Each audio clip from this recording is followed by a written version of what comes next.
What is going on, guys? How are we doing tonight? How's everyone feeling this wonderful Taco Tuesday, y'all? It's Tuesday. We're here. We've made it to the week, the beginning of the week, I guess. It's not really the weekend. I was going to say the weekend, but you can't really say weekend when it's Tuesday. It's the middle of the week, y'all. But we're here. It's Safari Week 2024. So ready for this. If you are unaware or don't know what that is, so there is a Pokemon content creator, Absol Blogs, that he does all kinds of different challenges and whatnot, and we'll just let that happen first. He hosts a week of shiny hunting in safari zones every year for the past, I don't know how many years it is. He's been a content creator for, I think, like 12 or 13. So I'd imagine close to 10. But anyways, shiny hunters from all over the place jump into the safari zones from gens 1 through 4. I think 5. Wait, is there a safari zone in black and white? I can't remember. I don't think there is. But anyways, they jump in the safari zones and shiny hunt for Pokemon. The catch is, in the safari zone, if you recall, when you are catching Pokemon in a safari zone, they can run from you guys. They can run from you, guys. They can run from you. They can flee. So there is a chance that we can discover a shiny Pokemon tonight, and this little sucker can run away. So without further ado, let's go ahead and jump in to the game scene, which I have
Now that should fix it. I've been muted the whole time. I was talking about Safari Week and how you can hunt in safari zones and the Pokemon can run. And I don't know how long I went, but anyways, That's the thing. So I'm pretty sure I'm not muted anymore. I shouldn't be, at least.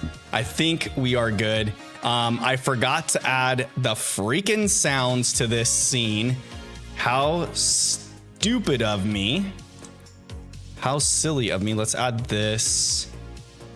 Because I'm going to need that as well. And also... we should probably add... I think this one, and I need to add, you guys can't even see all this stuff that I'm adding, but it is, that's not it. Let's add this one. No, not that one. Gosh dang it. Why do I keep input capture? This, that. There we go. Okay. That should be all of it. That should be all of it. Okay. There we go. We're good. We're golden. Anyways, so I had to add some other audio sources because when recording and I go to like separate things out, I need all those different little doohickeys in the vidya. So now I should be able to grab, sorry, I should have had this all completed and I didn't because I got frustrated with my scene last night.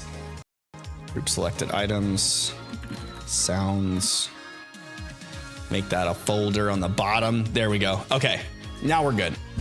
Okay, so what I was saying is Absol Blogs, he's a creator. He's been a content creator for, I don't know, 13 years or so. And he hosts a week of shiny hunting in the Safari Zones. A bunch of other creators in the Pokemon community jump in on this. Other gamers across the world jump in on this and shiny hunt in the Safari Zone all week long because you can you're adding the added stakes of possibly the shiny running away. So not only are we searching for these unique pixelated Pokemon that are very rare, by the way, we also have the chance of them running from us. So there's that. So that's what we're going to be doing tonight. Shiny hunting in the Safari Zone. You can see down below, I'm planning on doing some surfing in the Safari Zone so you can see the 4 different Pokemon that we are capable of running into as Isla just grabs crap from under my desk. And the number in the bottom right, or if you're looking at it, you're watching it, it's bottom left of the screen is the encounter number. And I have already done some encounters off screen. That's what I was talking about when I was muted, talking about the fact that I really want to catch a shiny in the Safari Zone for Safari Week. And so the best chance for me to do that is to shiny hunt off screen. So I'm in my playthrough of Brilliant Diamond because I'm already to the Elite Four in that playthrough. And since my completed playthrough of Shining Pearl is currently in a briefcase simulation because I reset it and we're doing the shiny only monotype, fire type only playthrough in that. Yeah, we are going heels deep into this one. So that is the thing, y'all. So we will count every encounter here too. So the Azurill that we just encountered goes on the count. Remember I think I've mentioned this before in the streams for Chimchar that we've been hunting for the past few weeks. We are what are you doing, Isla? We are at 1 in 4,096 odds for a shiny to appear in this game. So it's regular base odds for all of the modern games. It's kind of why I wanted to shiny hunt in the Great Marsh in BDSP, because the odds are a twinge better, and by twinge I mean a lot. They're like doubled. Gens 1 through 4, if you didn't know this, guys, shiny odds in gens 1 through 4. So red and blue, gold and silver, Ruby and Sapphire, Fire Red Leaf Green, Diamond and Platinum, as well as Heart Gold, Soul Silver. They are all 1 in 8,192. So we are at half of that at the current shiny odds, 1 in 4,096. And there's a chance that we can get a Wooper, Quagsire, Psyduck, or Marill. The two most common, it's a 40% chance to encounter Wooper and a 40% chance to encounter Marill, I believe is what it is. And the Quagsire and Psyducks are 5% chance encounters. So I caught myself a Chinchou in the Blueberry Academy, transferred it over into Brilliant Diamond, and it has the ability Illuminate, which is going to increase our encounter rate, which will help speed this up to get more encounters quicker. So if you are hunting alongside and you don't have an Illuminate Pokemon, definitely get one, because it will increase your encounter rate like double. I think it actually is a double increase. So it's like a 200% increase or 100% increase, whatever, to find Pokemon, which ultimately gives us more chances to find a shiny. How about that? How about that? But yes, I hope you guys are all having a wonderful evening. I didn't even get around to saying hi. How you guys doing today? Black Mage Guy, Deandra's in chat. Odd Bro, I see you there. Masked Figure, dropping the links for me earlier. I hope you guys are all doing well this evening. I hope you had a great Tuesday. It's a wonderful, wonderful Tuesday. Taco Tuesday, as we like to call it. What'd you say, baby? That's a lie. We did have tacos on a Tuesday. When we had La Carcacha, and also I'm pretty sure there was a time that we had made tacos on like a Sunday or Monday, and I ate leftovers before stream.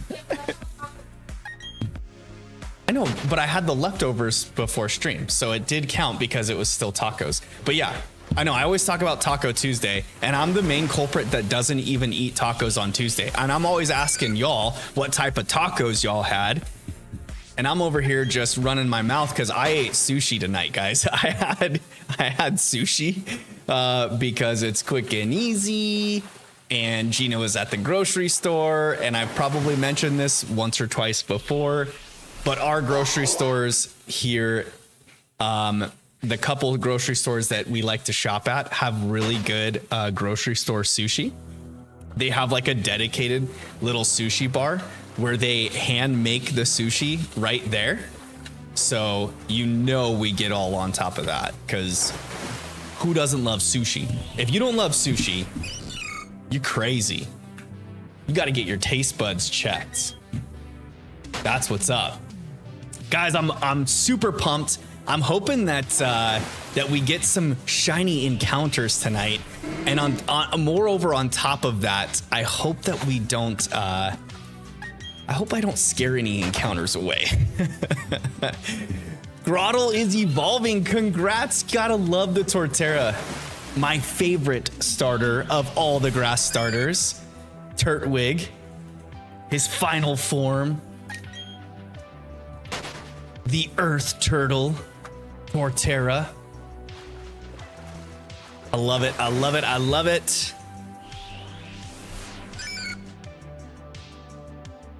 Ass Figure says, if you get the shiny Marill, I swear, you gotta want it. You gotta need it. I'm gonna get it. I'm telling you. By golly gee willikers, I'm gonna get it. Oddbro says, do you have a Pokemon with sweet scent? I do not in this playthrough. I could probably... Does sweet scent work on the water as well? It probably does, huh? And then I could just sit in one spot and keep hitting sweet scent instead of using up my walks, my steps. There we go, my walks. I called it my walks. It's steps, y'all. It's steps. instead of utilizing the steps. Oh, you think that's funny? Just over there terrorizing and laughing about it. I probably could, you know, I could just jump into like Scarlet or Violet and grab a Tropius and send it over, and I think that would work. Lil Bubba, welcome. How we doing tonight? Rose Raid gets it pretty early, I'm pretty sure. So Badoo would have it? I think I might have a Badoo in here, but the thing is I think, so the way that the catch rates work in this game,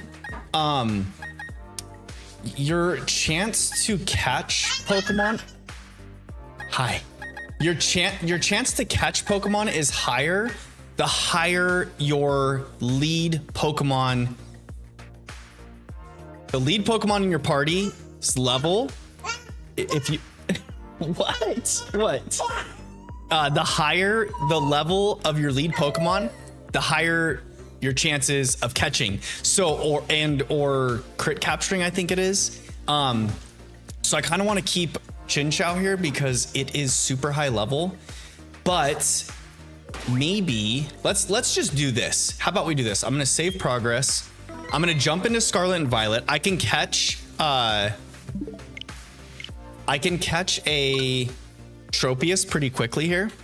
We'll level it up to 100 and then send it through home into Brilliant Diamond. That's what I did with the Chinchou. I'm probably gonna be in the Blueberry Academy here. That's what I did with the Chinchou though, to have Illuminate. Lil Bubba says, I woke up just in time. Welcome, welcome. Good morning to you. And I'm glad you made it. I'm glad you made it, my friend. I'm utilizing my playthrough Rose Raid for Sweet Scent, the Odd Bro says. Does Sweet Scent work in the water as well then? Well, we're gonna find out. Either way, even if you say yes, I'm still jumping into Violet now. So we'll get that Sweet Scent Pokemon, and then hopefully I won't have to keep resetting our entry into the Safari Zone unless I run out of Safari Balls, right? Whoa, what the heck? What's that, babe? Bo is not in the chat right now. He's not in the chat right now. Lil Bubba. There is a viewer with the screen name Lil Bubba. I'm swinging back at the ferret hunt again. How many do you have now, Mass Figure? Are you close to having a full team of ferret yet? I think the last time we talked about it, I'm pretty sure you were at, oh look, there's a Tropius right there for us. I'm pretty sure you were at 4 shiny ferret, I think. Oh, we got our event Embor,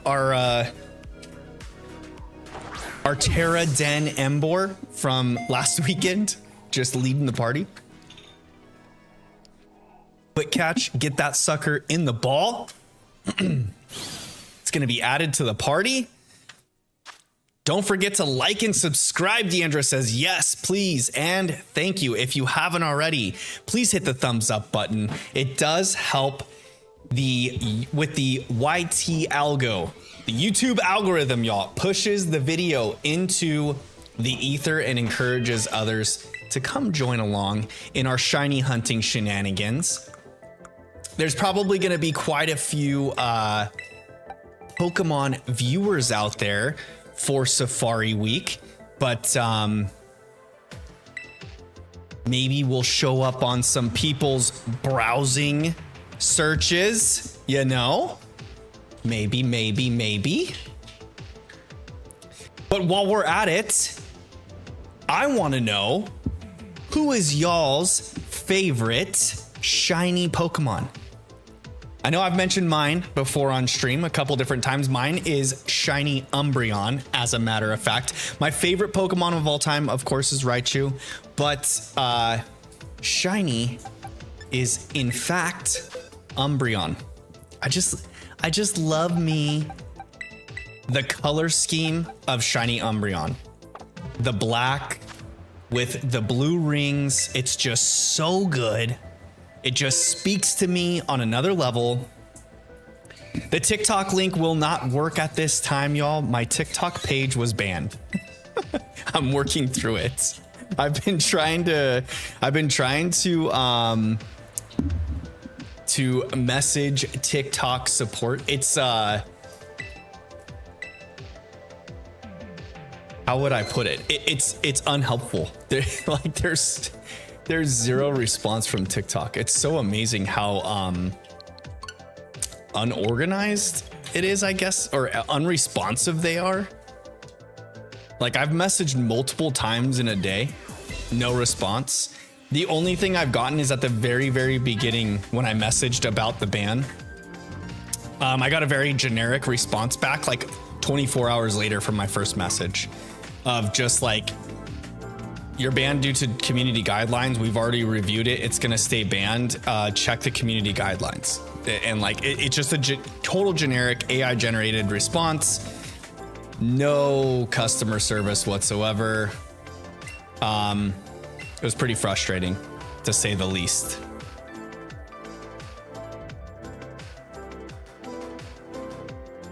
Been pretty frustrating, to say the least.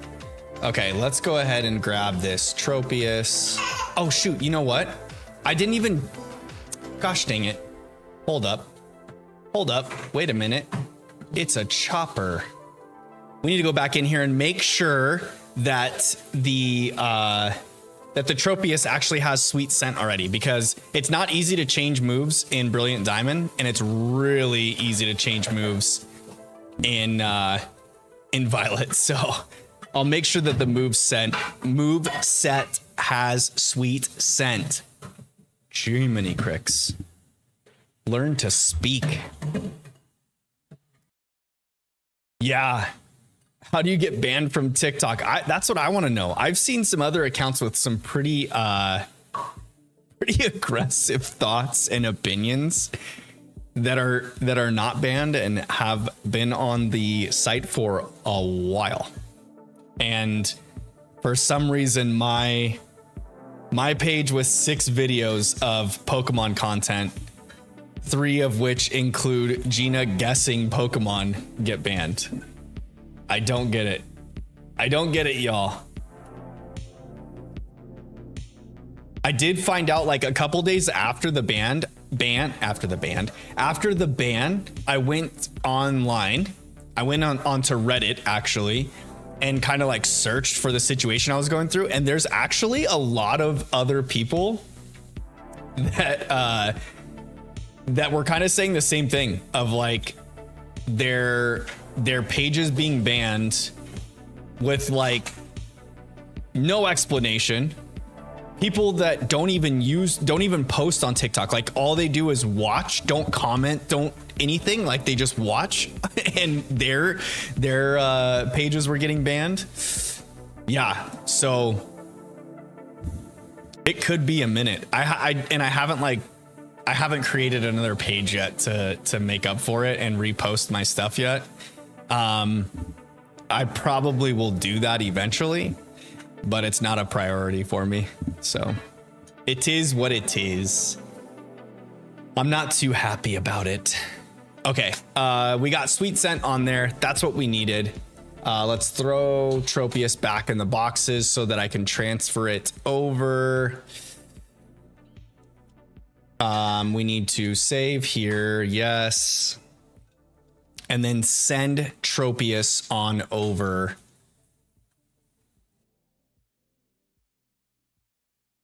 Go back into home.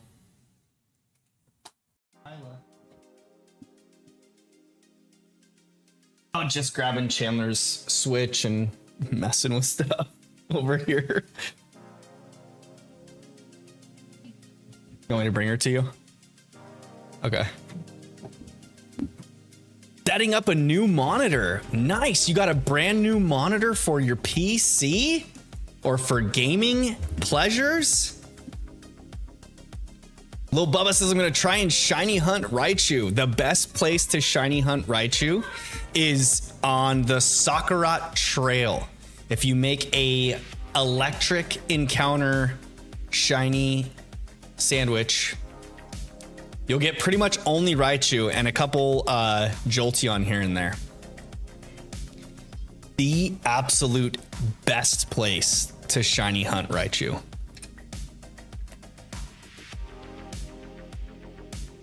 If you're looking for like a quick Raichu grab, that is.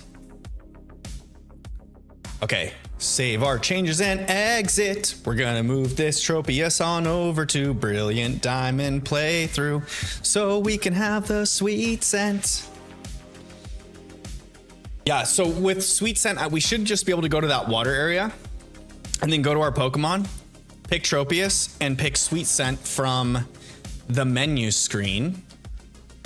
And it'll automatically generate an encounter. So I'm gonna just surprise trade until I get the shiny Raichu. Yo, you could be at it for a while. Unless you randomly get like shinyraichus.com to send you one, which you know that it's gonna be an illegal Pokemon at that point. So be careful with your endeavors.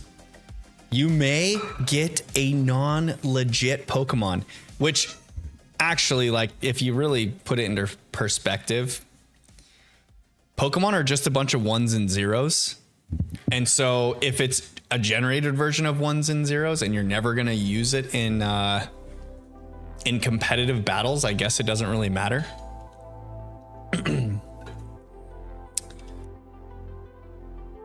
But you do have to be careful because at official VGC competitions, even if you have illegal Pokemon in your boxes at all on your Switch, it doesn't even have to be a Pokemon that you're using. It's just if it's on your Switch,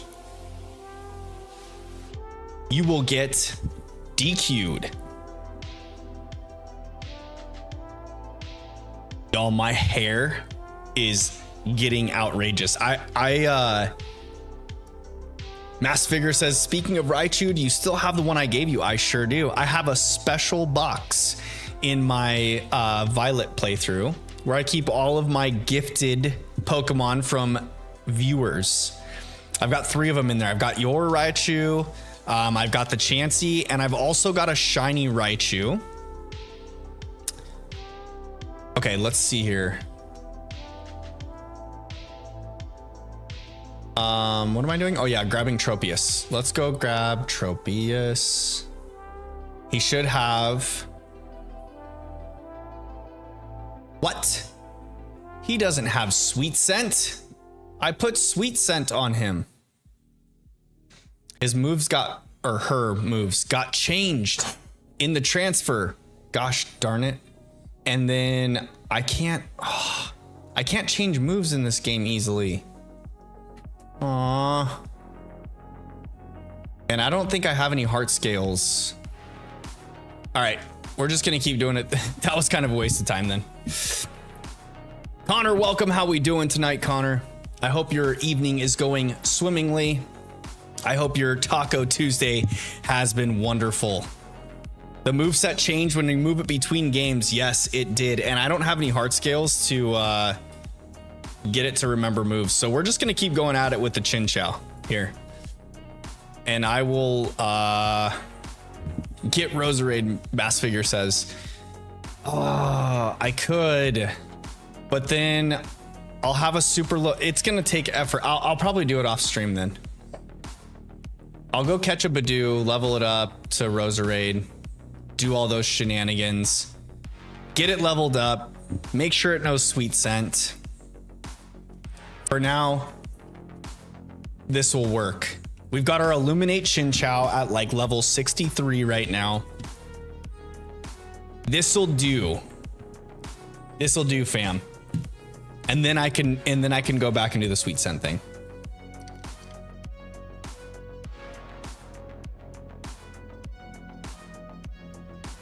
Are we sure that Roserade learns it fairly early?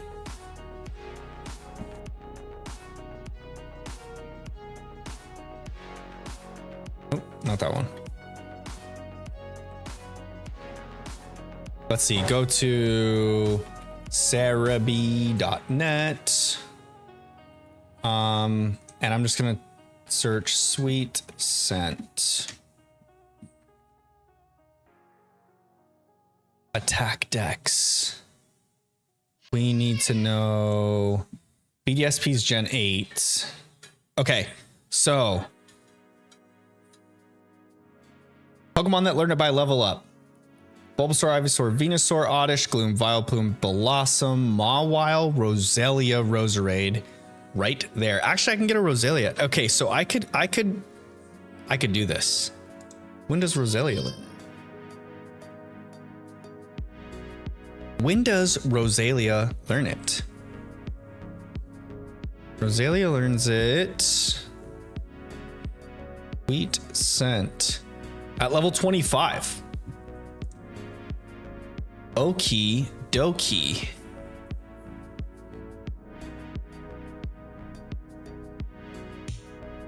Have 32 hack shinies from surprise trades, Lil Bubba says. That is a lot more hack shinies than I would want to have. Roselia learns the move at level 25. Thank you, Odd Bro. Thank you, thank you. Yeah, I was just over here looking it up on Cerebi.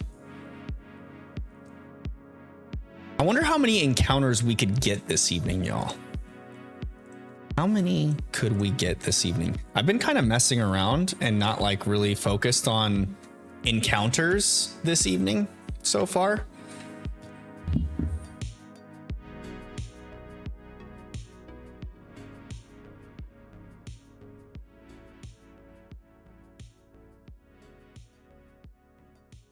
Run from the regular Wooper.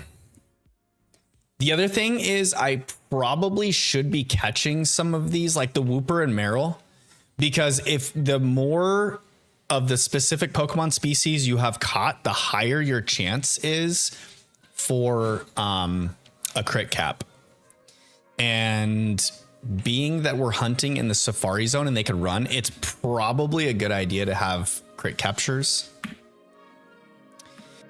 That's 150 on the Meryl. Not my fault, it's people who trade them. Yeah, that's true. That's very true. You could, I know it's difficult, but you could release them. You could release them to the wild, Lil Bubba. You don't have to keep those illegal shinies. Or you can, if you want to keep them. That's up to you. Deandra asks if I've done any competitions. No, I have not. I haven't even actually ever battled on the ladder in game. So the thing is I think I've talked about this before. Mass Figure says I don't know how to radar hunt. I will explain that in just a second. So I think I've talked about this before on stream, but I'm not quite sure if I have. So my Pokemon gaming has a major gap in the middle of it. So I started playing Pokemon with original Red and Blue. I was about 8 or 9 when Red and Blue came out. So if you are good at math, you can probably guess my age by this story. But back in 1998, I think it was 98 was when Red and Blue came out in the US. 99 was Yellow. Back in 98, I was 8 or 9 when the game came out. Red and Blue released. I played my friend's copy of Red over the summer vacation. So I come from divorced parents, so I had split households. So in the summertime, I would go and visit my dad in California, and I would stay out there all summer long. That's where I had a friend that had Pokemon Red, and he showed me the game, and I was like, oh my goodness, this game is so cool. I need to get it. I remember playing his copy, staying the night at his house, playing his copy, not saving over his gameplay, mind you. So I'm pretty sure I got like all the way through Misty in like one playthrough without the batteries dying. and then and not saving over his game. And I just like was so in love with the game. And I remember coming back home from that summer and thinking, man, I got to get that game. And so I did like chores or whatever I had to do to like get my parents to get me Pokemon. And I got Pokemon Blue. And the very next year was when Yellow came out. And for either my birthday or Christmas, I got a Game Boy Color. And it was like the Pokemon Edition Game Boy Color with Pokemon Yellow. And that is where I started it all. So I played Red, Blue, Yellow. I played Blue, actually. Blue was my copy. I played Yellow a lot. I played a ton of Yellow over and over and over again. And then when Gold and Silver came out the following year, which would have been, maybe that was 99, right? So 97, 98, then 99 Gold and Silver came out, maybe, or 2000 Gold and Silver came out. Yeah, you were a youngster. Gold and Silver came out, and I remember getting Gold, and I played through it, loved it. And then in the early 2000s was when Ruby and Sapphire came out. And I had a GBA at that point. I remember playing, I believe I had Sapphire. I think. I didn't have it long though, because that was like where I started to get to an age where I was like, do I like Pokemon or not? Am I too cool for Pokemon or not?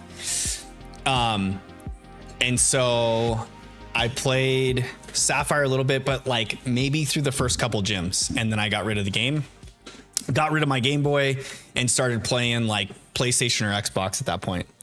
And then I kind of like faded out of Pokemon until I went back to college, or not back, until I went to college. And that was right around Platinum when I first went to college, and Black and White would have came out while I was in college. So I never played Pokemon during the DS eras. So no Pokemon games through DS or 3DS. And then when I was in college, I repurchased a Game Boy SP and Fire Red and Leaf Green, and that's when I played. I bought Leaf Green, and that's when I played Leaf Green while in college. While Platinum and like Black and White were big is when I played Leaf Green. Mass Figure, you are correct with the math there. I'm about a year older. You're about a year off from those guesses. Found the 5% Togepi and Dazzling Cave. Congrats on the Togepi find in the Dazzling Cave. You gotta love it. You gotta love it. You love the good finds while stream is going on. I always wonder too, like when you guys are hunting or shiny hunting while I'm streaming, I feel like it gives you it gives me motivation to keep going. Hearing you guys are getting finds and in the Pokemon that you're hunting for, it's pretty cool. Do you think it gives you better luck by shiny hunting while watching a streamer? Oh, that iced coffee is a goner.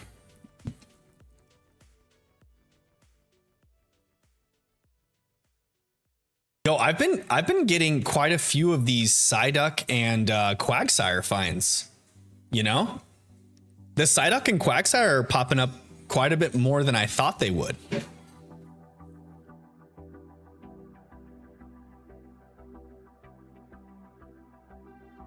So yeah, that's my Pokemon gaming history in a nutshell. Gens 1, 2, 3, a little bit of 3, and then a huge break.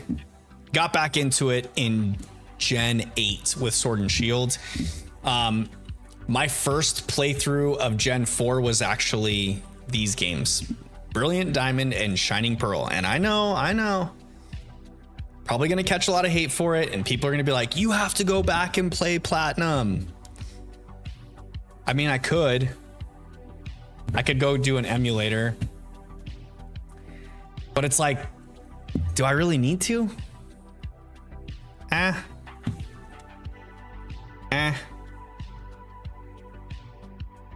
feel like sometimes nostalgia just, oh my gosh, I should probably catch this. Let's just catch this now. And then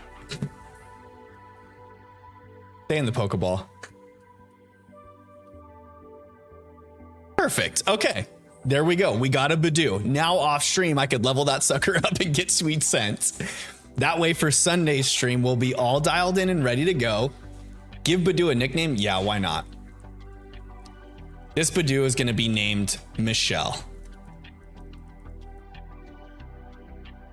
E-L-L-E. Michelle the Badoo.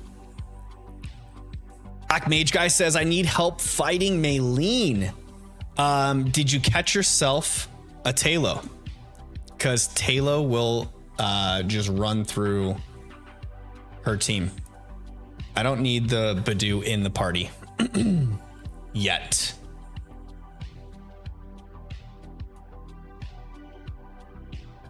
Lil Bubba asks, what does the Stellar Terra do? So the Stellar Terra is, it like gives you a stronger attack damage for the one, what is it? The one move of each type that you use. So whereas like if you water Terra, you get stab on water moves, right? And if you were already a water type Pokemon, it increases your stab. So same type attack bonus. And oh shoot, I'm thinking the fighting gym leader in Ruby and Sapphire. Maylene is Gen 4. What should you get? Did you not catch an Abra? An Abra would do well. You can catch Abra before her gym. And for her Lucario, use another fighting type Pokemon. You can usually get a Machop pretty early in the game, and a Machoke will run through that Lucario pretty easily. That's Brawly. Yeah, I'm sorry. I was thinking Brawly, not Maylene. My bad. So, Stellar Terra.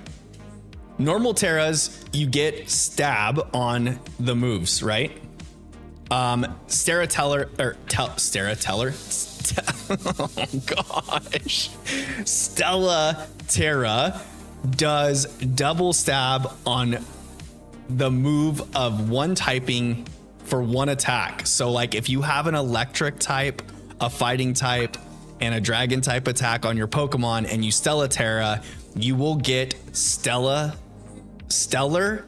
Terra stab on each of those moves the first time you use them. Basically gives you stab for everything, but only for the first time. Exactly. The Odd Bro made that so much easier than I was explaining it. Stellar Terra. Clip that quick. Lil Bubba says, I got a shiny Greninja. Yo, nice. The shiny Greninja.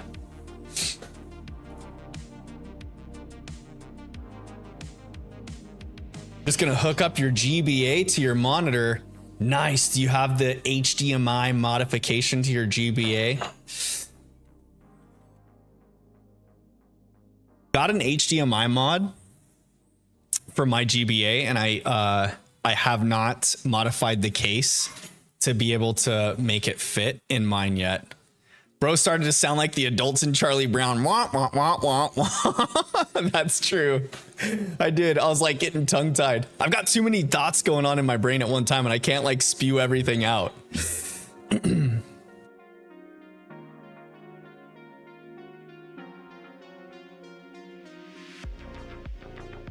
Mass Figure was talking about the radar hunts. So the way that the radar works, get it together, tongue twisted. Yeah, for sure. I'm like, badee, badee, badee. I'm like Porky Pig over here. knew what I was meaning to say, but I couldn't like get the words to work. Radar hunting. So you can use the radar to hunt Pokemon in this game.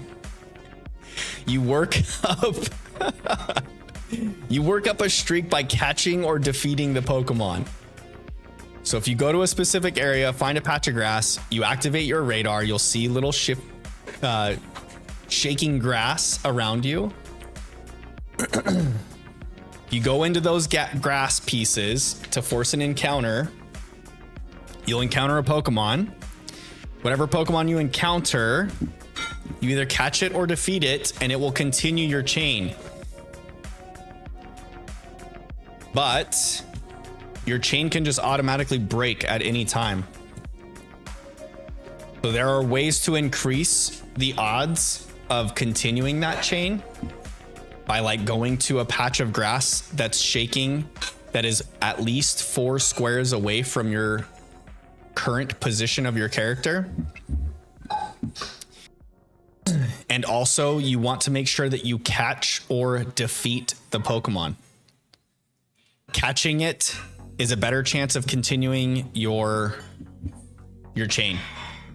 So stock up on repeat balls when you are radar hunting. That is the key. The repeat balls are your friend while radar hunting. It will go far for you.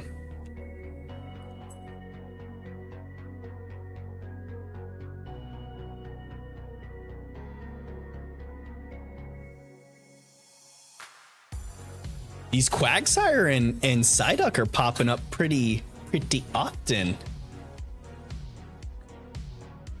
So I know I mentioned it earlier, but basically the more common Pokemon that are going to spawn here in this little pond are Wooper and Meryl.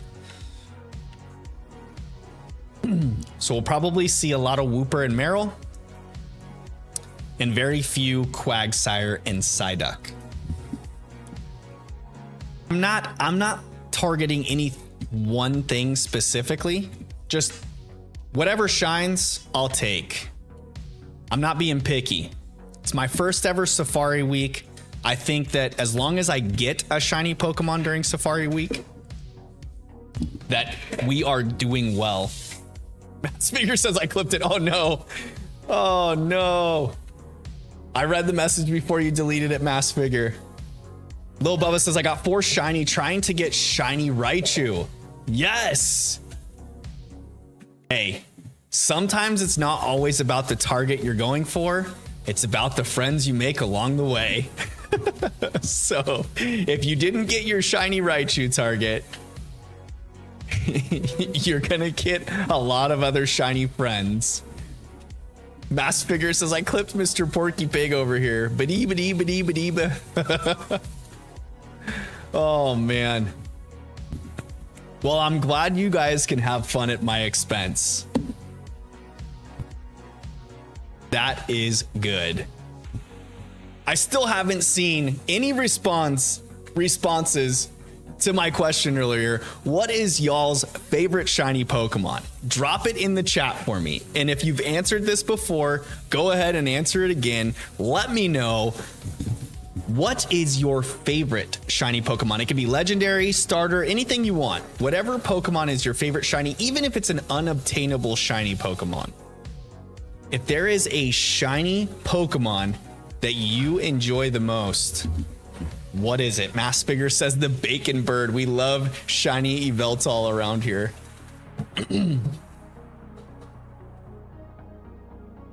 My favorite shiny is Umbreon. So if you don't know, shiny Umbreon is all black, but his rings are blue instead of gold, and like a really pretty color of blue too.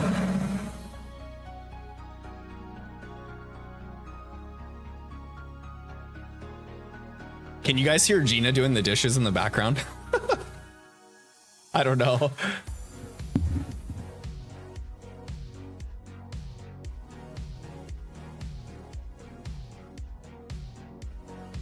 This Safari Week is good training for the legendary soft reset hunts that I'll be doing in the future. Yo. At least this, excuse me, at least the soft reset hunts, they can't run from you. But you have the whole joy of enduring each soft reset. I don't know. No one's responded yet. I had to mess with my clip guard and my noise cancellation levels. Lil Bubba says Greninja or the white form of Zoroark. Hisuian. Is that what you're talking about? Hisuian Zoroark? It's a really good shiny with the purple coloring and where the red usually is. So good. You'll love to see it.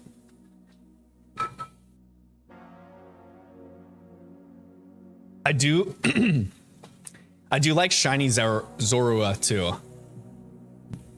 That's one that I do want to hunt at some point in Scarlet and Violet. Because you you have the hidden Pokemon, you know? It disguises itself the way Ditto does. Oops. Go. Go, character, go. Oh, it's a cute little Azurill. Deandra says yes. Okay, so you guys can hear the dishes in the background. I wasn't sure. I had my settings before all of my BIOS updates. I had my settings set pretty good to where it was kind of like muting all of that, and I haven't quite I didn't write any of those down, and so now I don't know. I have to go back and figure them out again. It's kind of frustrating, but it is what it is. Notice like even my sounds, let's see, the noise removal, I think I had it up like this. Maybe that'll work a little better.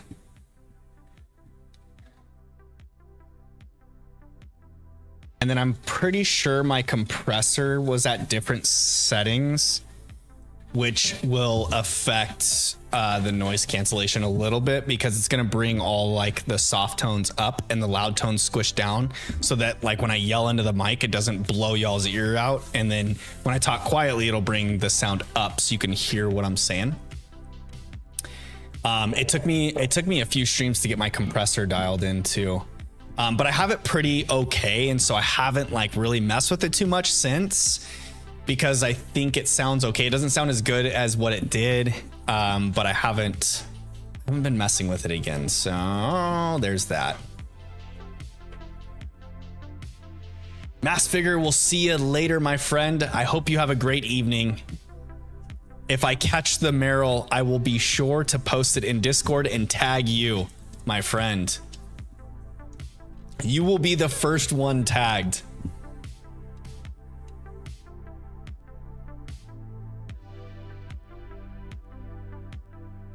Lil Bubba asks, how do you change your Pokemon's name in Scarlet? When you go into your summary screen, there's an option, I think it's the X or Y button, to change the name. So if you pick the Pokemon, check summary, when you go into the check summary screen, I think right away on that first page, you'll have the option to either hit X or Y, and it will allow you to change the name. Look at that, another Psyduck.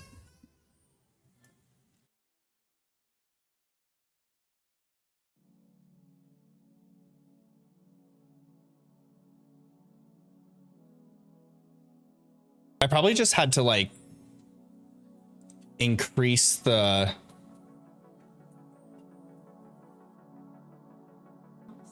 release on this to make sure that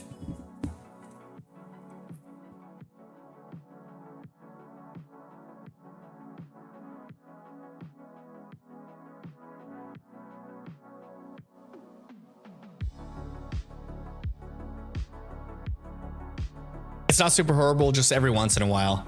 Yeah, that's okay though. It's not too bad. I'll get it dialed in again, because before there were times when I had my settings set before that Gina was like cooking and dishes and everything was going on in the kitchen and y'all couldn't hear it unless I was talking. So because it would, like, when I speak into the mic, it opens the noise gate and allows more sound to flow in. So yeah. Not that you need a lesson in sound engineering or what have you. Jan the boy, welcome. How you doing, my friend? I hope you are having a great evening.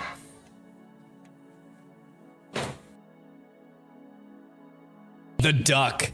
Is the duck in reference to the Psyduck, or the fact that ducks can do everything but they're not good at one thing? That would be like me in a way. I can do a lot of different things, but I'm not like super specialized in one thing. You know? A jack of all trades, but a master of none. Have you ever heard that phrase of a duck being like capable of doing multiple things? Like a duck can walk, but they can't walk the best. A duck can fly, but they're not like the best flyers of all birds. A duck can swim, but it can't swim as well as like a fish or things like that, you know?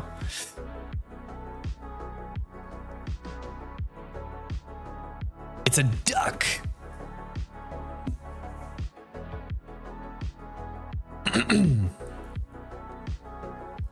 My voice sounds very clear though. Nice. Thank you. Thank you. I hope so. It's all the voice masking. I just got a filter over the top of it to make my voice sound like a Mr. Radio.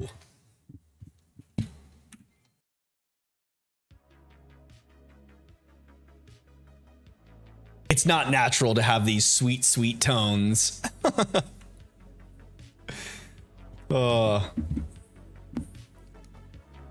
Yo, also, guys, I don't know who else, if there's anyone else out there. I mean, I know there's people out there, but I don't know if there's anyone in chat that pays attention to international soccer, because we have some major tournaments going on in the world right now with the Euros and Copa America. Like, it's like miniature World Cups for both Europe and South America. The duck was for the Psyduck. Yeah, that's what I figured. But I felt obligated to, oops. I felt obligated to speak more about the duck comment.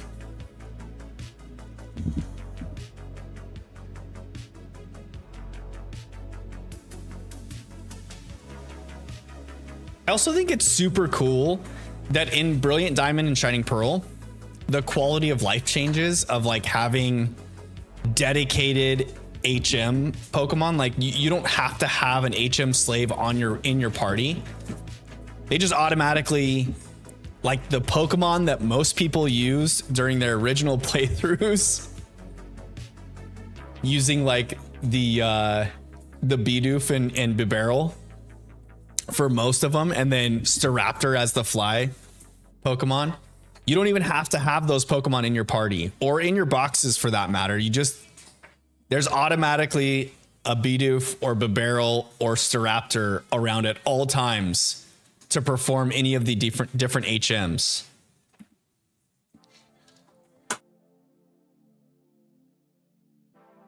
Such good quality of life changes.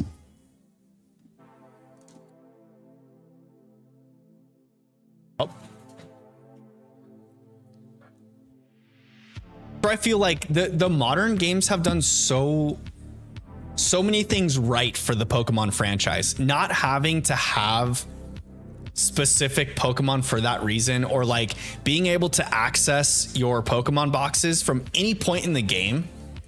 You don't have to go to a Pokemon Center and go into the PC to, you know, like get Pokemon in and out of your boxes. It's so nice. The quality of life changes have made the games more accessible and quite frankly more fun to play, because like,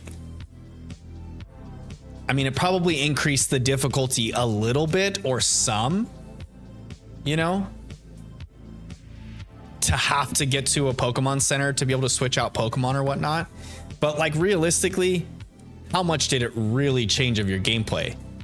And the quality of life of being like in Sword and Shield, the first time I realized I was able to access my boxes without going to a PC in a Pokemon Center, I was like mind blown. It was one of the coolest things. And basically experience share from the gates, like you can utilize so many different Pokemon in one playthrough of a game. You can enjoy so many different Pokemon in one playthrough, you know, like you're not stuck with like 3 or 4 different Pokemon that do all the heavy lifting, and then maybe a couple curveballs in there that you've got to grind to level up or something. You can have like a good solid 8 Pokemon rotation in any of the new games. It's so nice. It makes it to where you can play with more Pokemon that you might not have ever used in original playthroughs, you know? It's so convenient.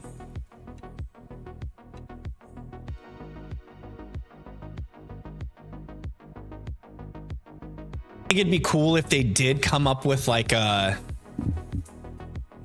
option to be able to turn those settings on or off for people, like how you can turn the battle mode to set or switch. If they made an option for gamers to like change that up, that would be kind of nice, I would think. Because there's some hardcore OGs out there that are like, Pokemon have made it way too easy and it's not even a challenge anymore. Which, I mean, who's really playing Pokemon for the challenge, right? It's all about getting through the game so you can shiny hunt and collect. That's what I'm talking about.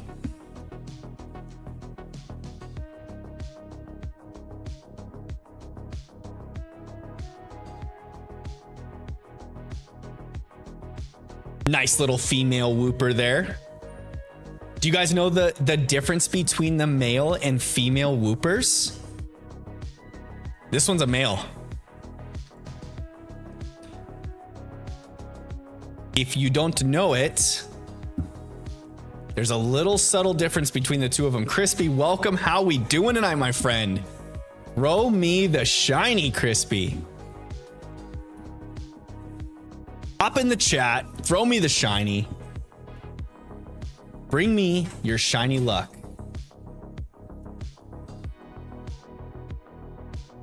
Crispy says, I hope you get a shiny Psyduck. That would be a good one.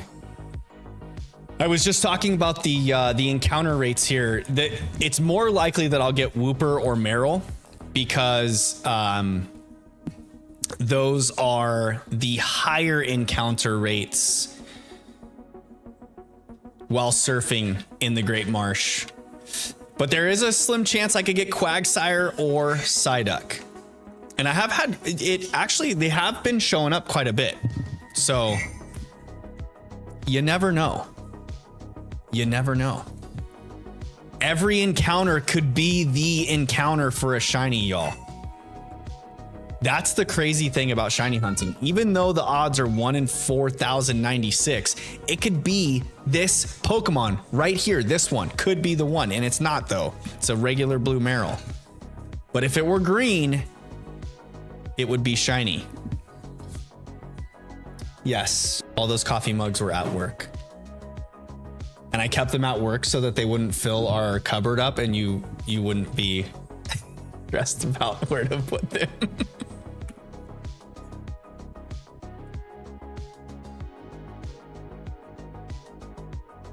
But since things are changing, had to bring them coffee mugs home. Y'all, I haven't said this out loud to anyone. Well, actually I have at work, but I I'm going to be leaving my workplace. I'm changing careers, y'all. I am changing careers. It's going to be some crazy times. I'm starting my own business. I'm going to be going from helping run my family's pool construction business to running my very own pool cleaning business here locally. Because right now I drive to another city to work. It's about like an hour and 20-minute drive for me every morning. And every evening. And so I am going to be starting my own business all by my lonesome. All by my lonesome. Cleaning pools, Crispy. I'm going to be cleaning pools. So a service related business. Weekly visits to my customers' yards to clean their pools, check their water chemistry, make sure all their pool equipment's running properly. I've been in the industry for quite some time. It's a pretty easy transition for me to do, especially being that I have already tested for my contractor's license in Arizona once before. I've got all the pool cleaning certification. There's like a national certification for pool cleaning where you're like a certified pool cleaner. It's called CPO, Certified Pool Operator. I've done that course a couple different times.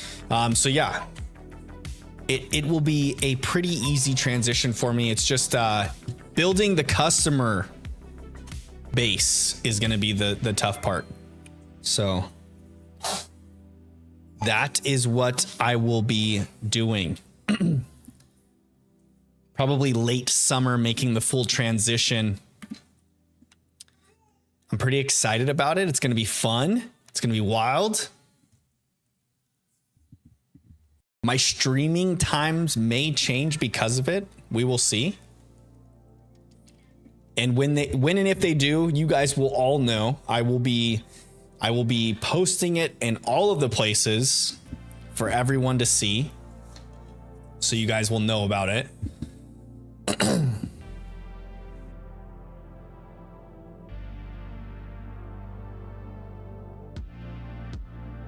Also, Crispy, I want to do some sort of either live stream with you or some sort of like shiny hunt race with you. I think that would be really cool. And I know some of our mutual viewers have mentioned a couple different times of doing something with me, you, and Giuseppe. I think it'd be pretty cool to do. I just don't know if the timing would be right because me being on the West Coast, you being in Hawaii, and I think Giuseppe's on the East Coast from what I gather.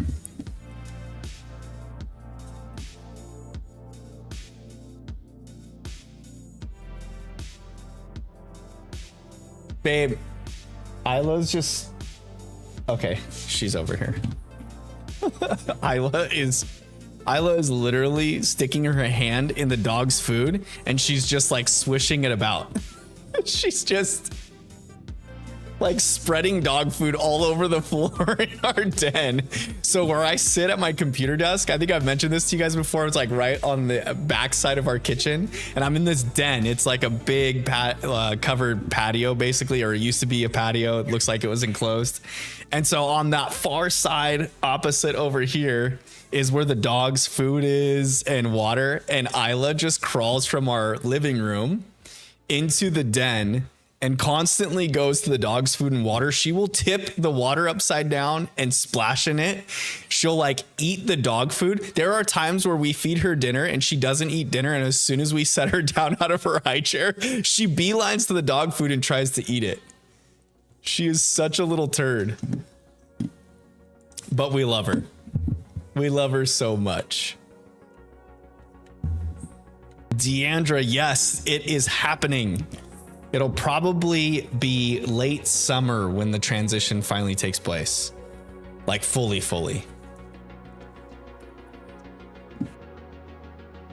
Crispy says, I'm down. Yes, that's what I like to hear. I feel like we would need some sort of theme though Like I've seen other people do things, and I've got an idea for something a little bit different that I haven't seen anyone do yet. Or maybe they have and I just haven't, like, it hasn't got enough views. I don't know. So I might have a bad idea. But I'll hit you up in DMs on Discord. I think your bug catching video gave me a good idea. Kind of a nostalgia hit, but we like modernize it, you know, and make it shiny only.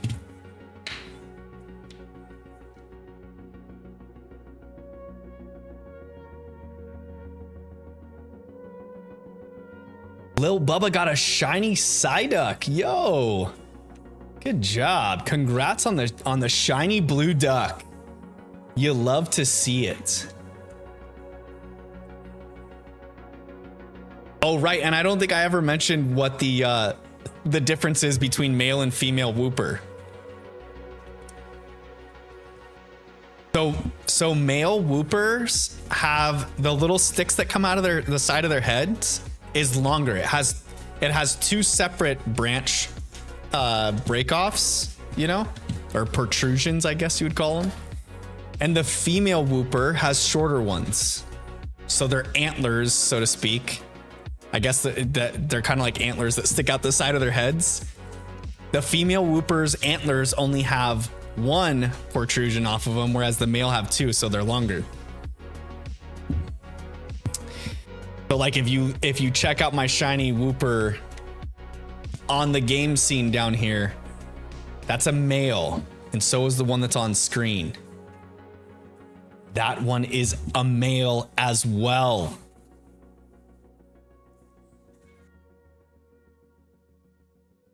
Whereas a female, I'll point out that's a female right there. Look at that. We had a male followed by a female. It just has the antlers with one protrusion, not two. We're moving through some encounters tonight, guys. This feels so much better than briefcase simulation. I don't know. What's that? Oh. I'm feeling like I'm not gonna want to go back to the Chimchar hunt, or that I might need to just do some encounters off screen. I am so worried about the Chimchar being shiny off stream though. Like the Safari Week stuff, I don't really mind. Like if I find a Safari Week shiny off stream, big whoop. But like the whole point of doing my shiny only monotype playthrough with y'all on stream is so that you guys can see the encounters. There's only going to be 4 shiny Pokemon. You guys got to be there and to witness the shiny encounters. I can't just do it off stream, find it and be like, oh, here's the shiny that I got. That would be so anticlimactic. I would feel like such a terrible streamer if I did that. Just such a terrible YouTuber. I just gotta keep enduring the pain of the briefcase simulation, and it will come. It will happen. I'm almost to the 1,000 mark, so I'm hoping that after Shiny Week, I'll have like, you know, some newfound motivation to get into it again, because I'm gonna keep it a buck with y'all. I'm at a point in that hunt that it's getting annoying. Like I have hit a break point of just being annoyed with the briefcase simulator.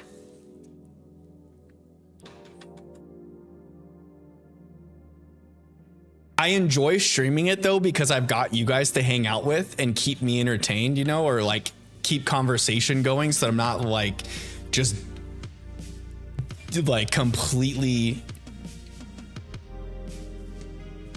indulged into the hunt, you know, like it's kind of like a background noise now, because I had the routine down so well that like if the Chimchar doesn't shine, I could just keep kind of moving on, you know.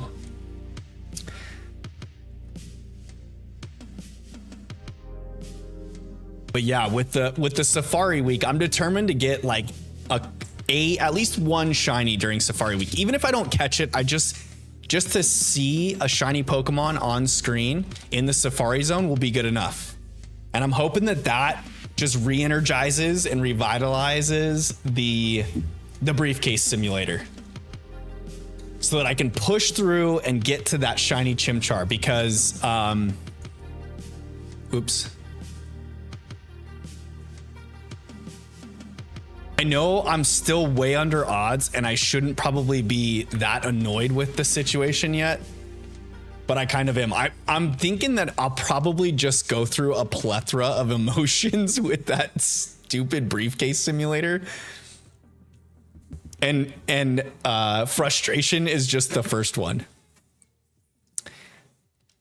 I'm probably going to get to a point of like weariness or like doubt that it even exists, even though I've done plenty of research and I've seen plenty of other streamers and YouTubers find shiny starters in that game. I already know I'm going to get to a point where it's like I'm going to be hitting doubt, like that shiny Chimchar will never come. I probably won't hit that though until I actually hit odds, if we get to odds. Yandra says, I love to hear that others are playing along with you. Yeah, hopefully we can coordinate something. That would be kind of cool. I've talked about it multiple times about wanting to like needing to get some long form content up on my page.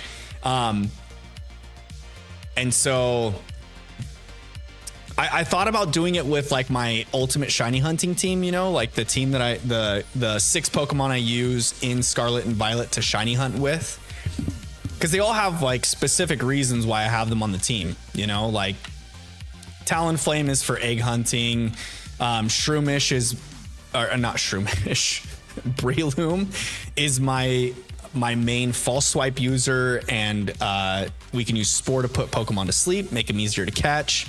I've got Gallade as like a backup for that, and Gallade can also learn moves like Memento and Imprison to lock out other Memento users. We've got the Golduck with the Damp ability to keep exploding Pokemon from self-destructing. Also Golduck has Soak, so if we're shiny hunting a ghost type, I'm able to change them to the water type, put them to sleep, false swipe them. Same with the grass type Pokemon. I can use Soak to change them to water type, put them to sleep with Spore, which they normally wouldn't be able to do.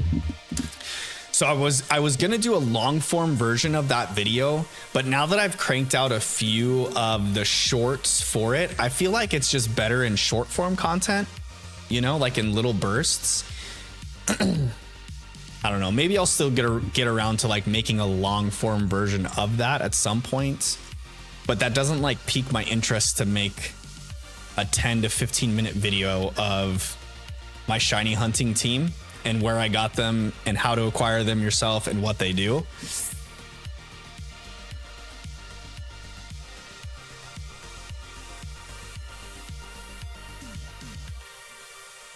Had some other ideas though, but I think it'd be fun to do some sort of challenge with someone else to make that into long form content, like some sort of shiny hunting race or competition. We could use like sizes to compete against each other, a super small or super large, you know.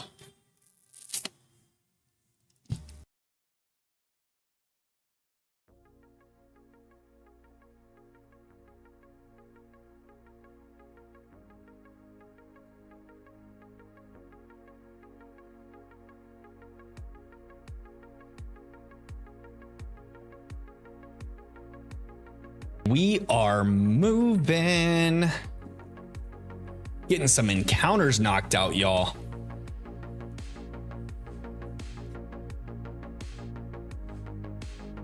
You know who the leader of Team Steam. Oh god. The tongue twisting continues.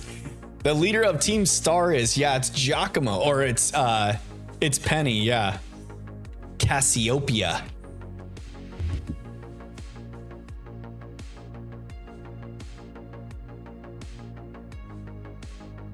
Not a shiny Wooper. That is not a pink little buddy.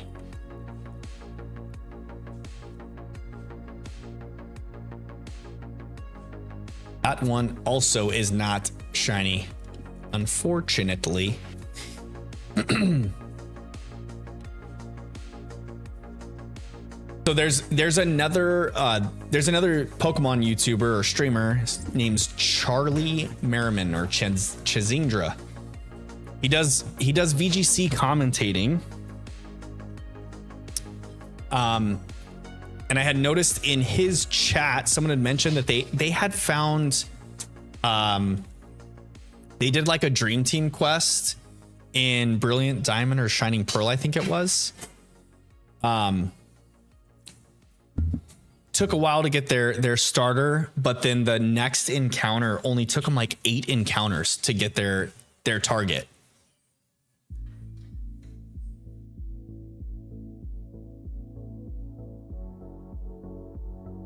Knew it was because Team Star was bullied and so was Penny. Yeah, I feel like that story arc was pretty readable, you know, like there was I don't expect a Pokemon game to really come in with crazy big surprises, but honestly the story of Pokemon Scarlet and Violet is pretty darn good. The character building, I should say, of like Arven and Nimona is really good. There's nothing super complicated about the storylines, you know, but it's nice that you're not just like stopping an evil team from taking over the world or some master world changing plan, you know.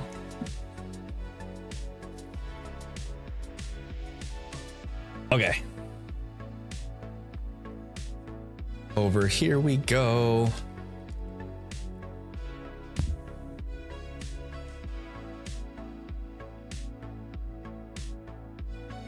I'm trying to remember the way that I trained my Pokemon in this game. There's a trainer in the post game that has like a Chansey that you can continually rebattle that can boost your experience pretty quickly. But I think that there's another one in like on Victory Road maybe. I'm trying to remember. I'm probably going to do some off-stream leveling up of that Badoo. Get it to a Roselia. Teach it Sweet Scent. I need it to have a pretty high level so that my odds of catching are higher when it's at the front of the party.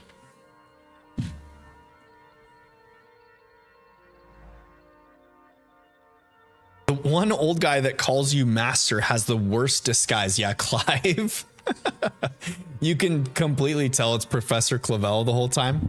I loved in game when it gives you the option to pick like what you say to him when you call him out for it being Professor Clavel. He tries to like play it off every time. That's not my name.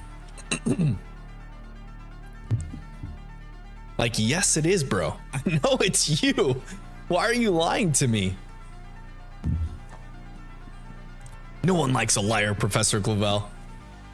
Just give it to us straight. Oops.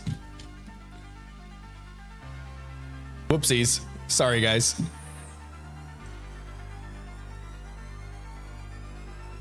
I think I accidentally clicked on I clicked on OBS. And so when I changed screens, it got a little funky.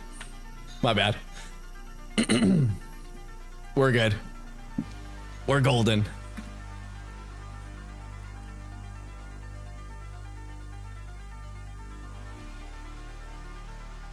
You guys are probably like, what is going on here? Why are we changing scenes?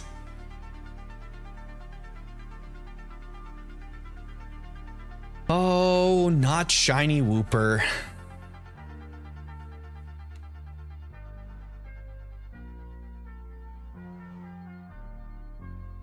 Still not shiny Wooper. Where are you, buddy?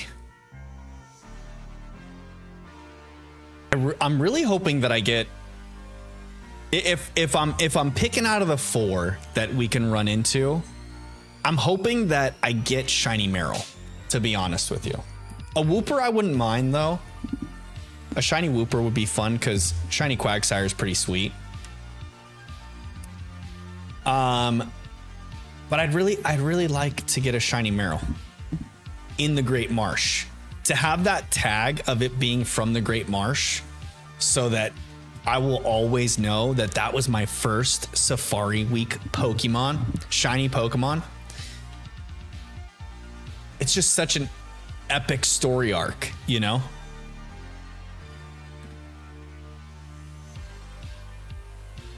That little blue guy turning green, that'll be a good one. I think I would leave him as Meryl too. I don't think I would evolve him. I would just keep him the sweet little green mouse. The Pika green.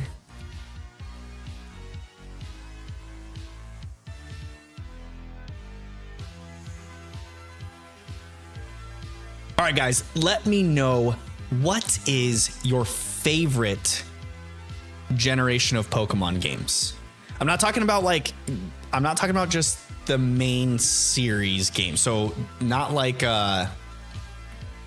if we're talking Gen 3, we're talking Ruby, Sapphire, Emerald, and Fire Red and Leaf Green. So of what era, I guess you would call it, of Pokemon is your favorite? The Gen 1 era was just Red, Blue, Yellow. Gen 2 was Gold, Silver, Crystal. 3 would be Ruby, Sapphire, Emerald, Fire Red, and Leaf Green. 4 would be, of course, Diamond, Pearl, Platinum, Heart Gold, and Soul Silver. What era has been your favorite of all of the Pokemon eras? I think mine would have to be this current like Switch era. The Switch era and more specifically the current generation of Pokemon games with I think Legends Arceus is technically considered Gen 8. So I would say Generation 8 era. So like Sword Shield, PLA, as well as Brilliant Diamond and Shining Pearl. Just because of the quality of life changes and also getting the new play style of Pokemon Legends Arceus was so exciting. Such a breath of fresh air into the franchise. So good. I want to know what you guys think as well. What is your favorite era of Pokemon games? Let me know in the chat, y'all. We're getting deep in the questions.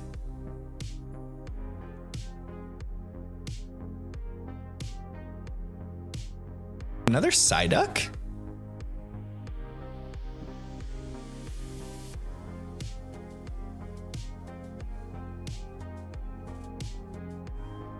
Lil Bubba says if we're going to show, wait, if we're going to show, then Alola, if game, Blue, Ruby, or Scarlet. Games. I would say games. I didn't watch too much of the anime. I watched the very first like the, what is it, the Kanto version, like the first couple seasons of the anime. And then besides that, I didn't watch too much of the anime. I didn't really watch a lot of the anime until I had kids, to be honest. And it came out on Netflix.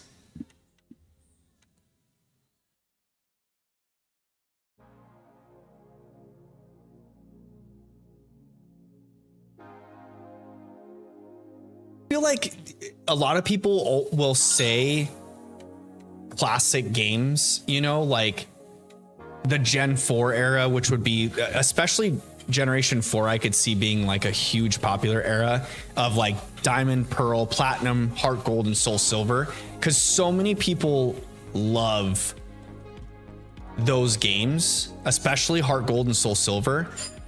But when you really think about it, like having the quality of life changes that we do to the games, like the travel capabilities, no more HM slaves, experience share, so you're capable of utilizing more Pokemon throughout a playthrough.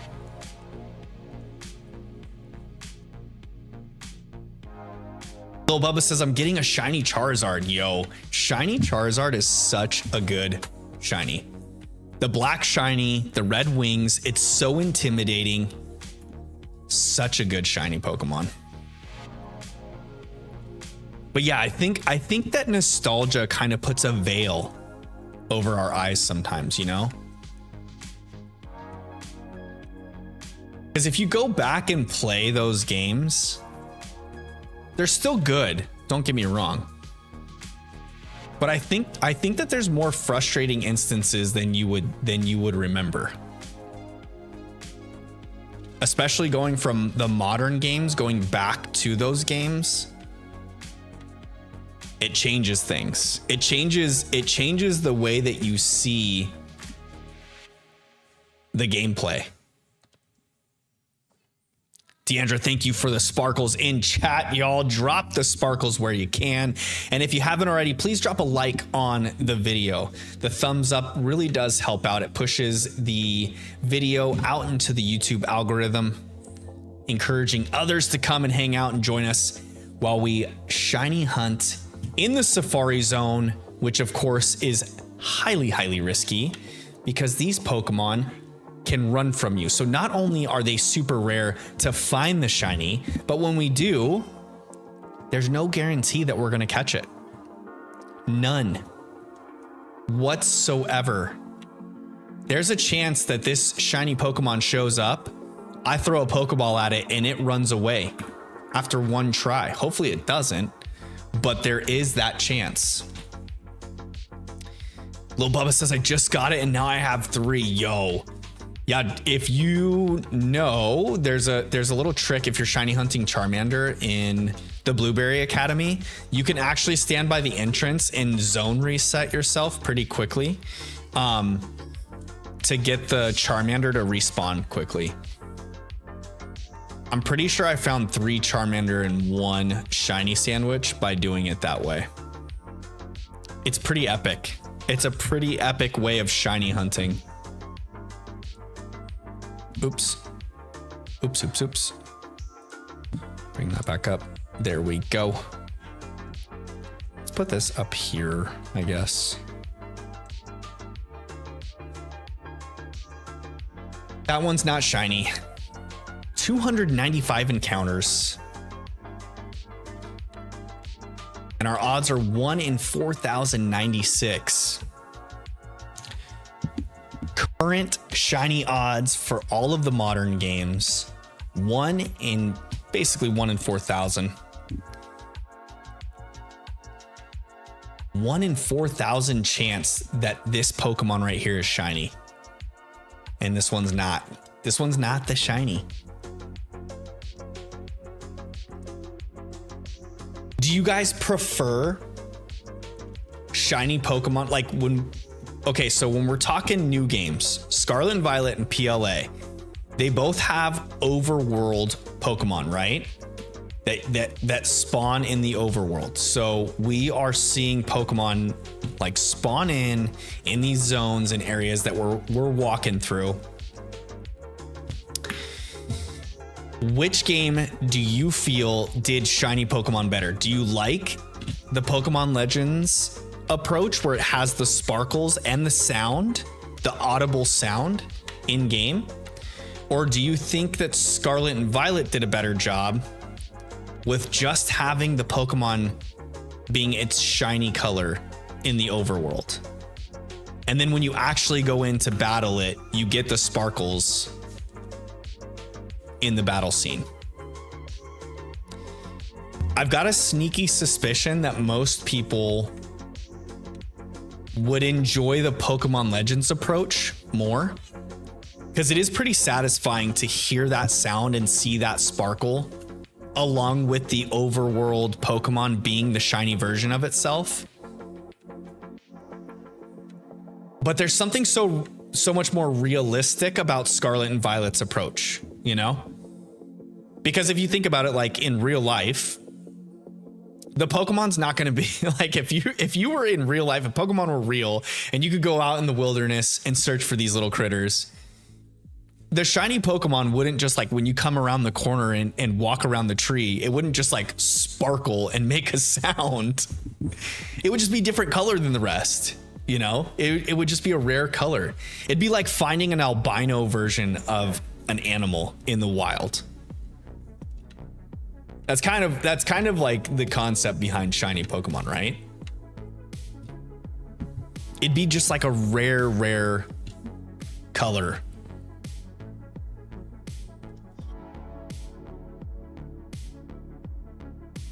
You got to give some respect. Little Bubba says Scarlet's version. Yes. I'd have to admit, I do prefer the Pokemon Legends approach, just because it is such a like as a gamer, it's so satisfying, right? But if you are into the more like hyper realistic approach to things, I could totally see and understand and appreciate the argument for Scarlet and Violet's version of shiny, just the shiny showing up in the overworld and being there.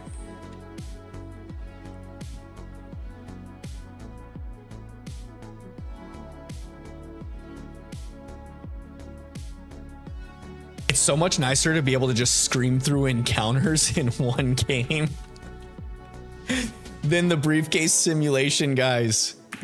I know I've talked about it earlier, but it is so much nicer.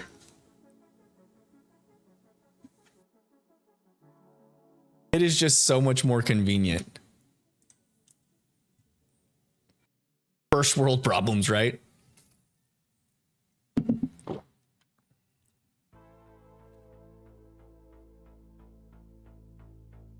Into the Safari Zone we go. Into the Safari Zone we go. Go, go. Into the Safari Zone we go. Into the Safari Zone we go. Go, go.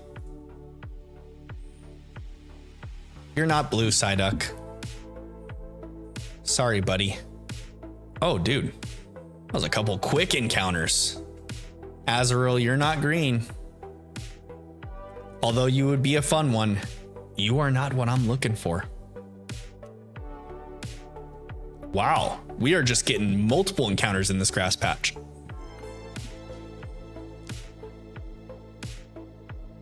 Little female whooper.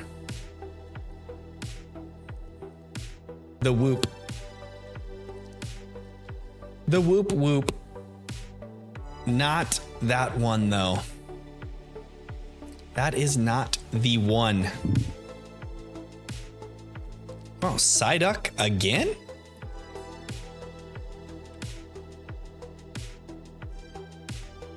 Our little Psyduck. I'm surprised at the amount of Psyduck that we've actually seen. And maybe I'm just confusing it with the Psyduck encounters that we keep getting in the grass patches on the way to this little pond. But I feel like we've encountered quite a few Psyduck actually while surfing. And it's kind of a rare spawn. It's along the same lines of Quagsire spawning while surfing.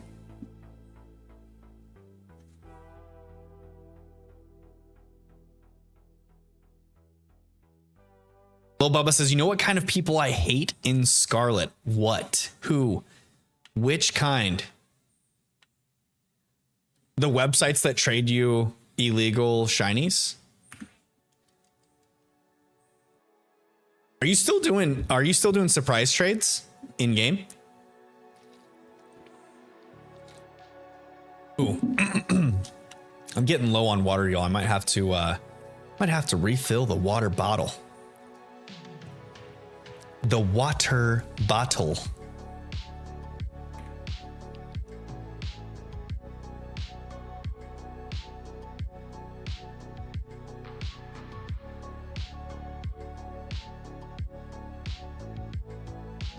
The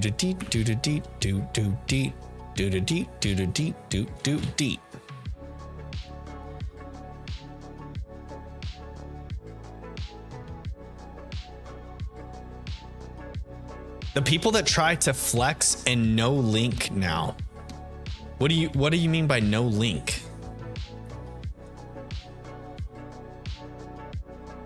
Like when they start a trade with you and then like cancel the trade before it can happen? There's people that are doing that. That's kind of annoying. That's unfortunate.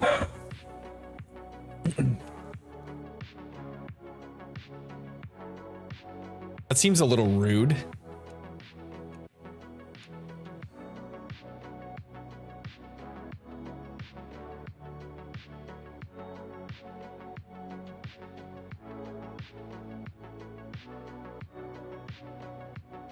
The rate at which we are getting encountered.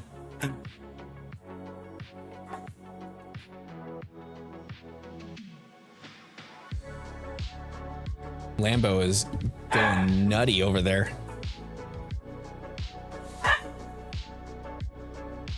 The rate at which we are encountering Pokemon right now, though,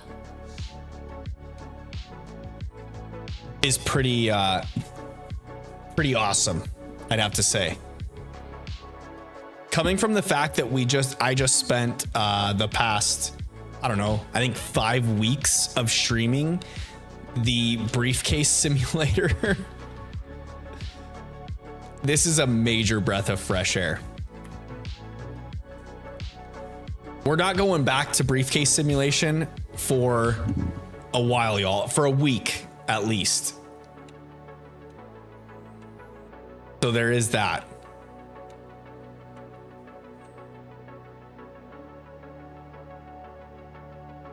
As if you are just in, or you haven't been here since the beginning of stream and you're not quite sure what's going on here, we are hunting in the Great Marsh of Brilliant Diamond for Safari Week. We're shiny hunting in an area where Pokemon are capable of running from us. They can flee, so we can fail the shiny.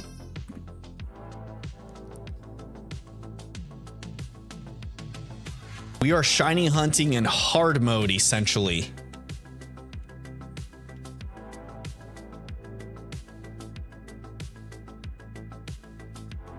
I'm not too worried about it. As long as I just see a shiny, I think I'll be good, because the briefcase simulator has done a number to my psyche. In just what are we at? 800, almost 900 encounters. 869 encounters to be exact. Nice.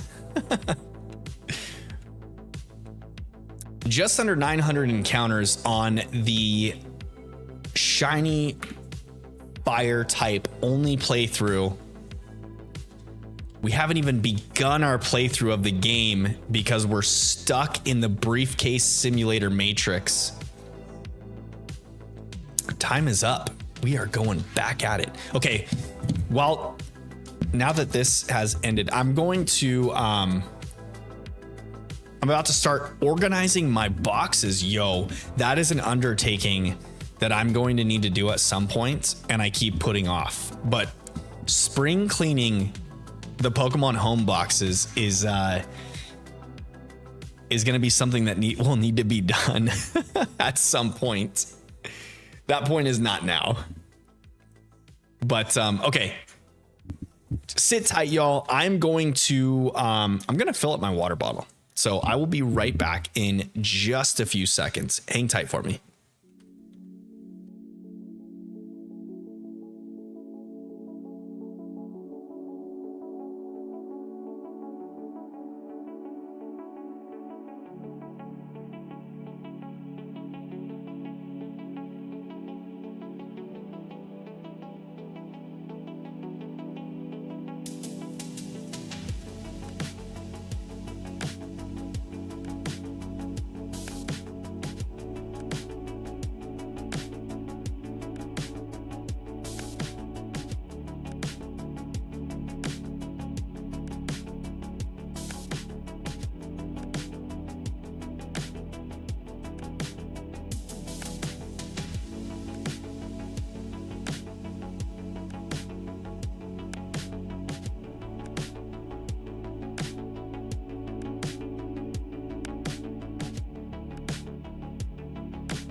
Oops, we are back. We are back. We are back. We are back.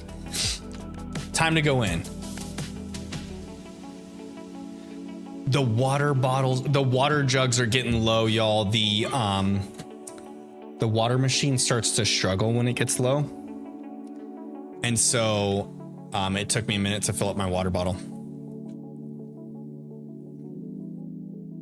I'm gonna have to, after stream, of course, it'll be a late night run to the water store where they have like outside water machines you can fill up your water jugs with. Because here in Arizona, we've got some crappy tap water. So we purchase fresh filtered water. Ain't that a crazy concept? Living in Arizona, you got to purchase fresh filtered water. One of the hottest places to live in the States. But there you have it. We've got it. We do it all the time.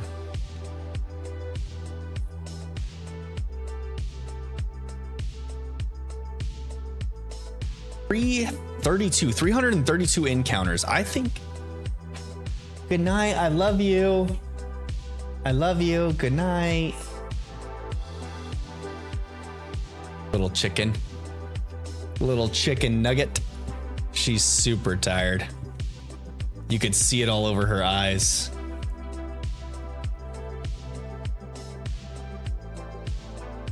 I'm thinking if I keep up this pace, I'm wondering how far I could actually get with encounters.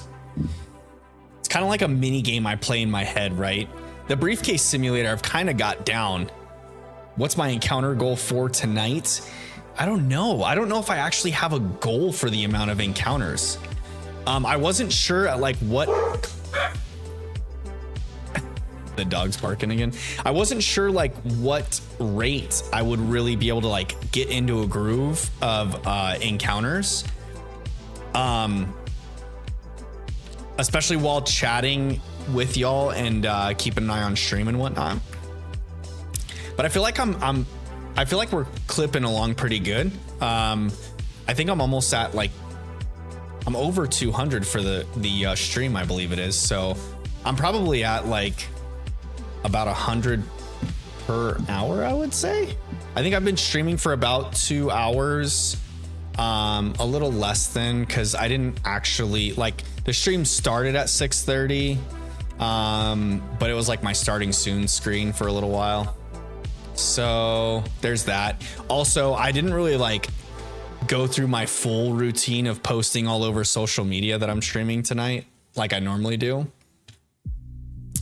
So there's also that. I was just kind of getting things started. I posted in the Discord, obviously, which you guys all saw, that are in the Discord as well. If you're not in the Discord, you can join the Discord by following the link that the bot will post.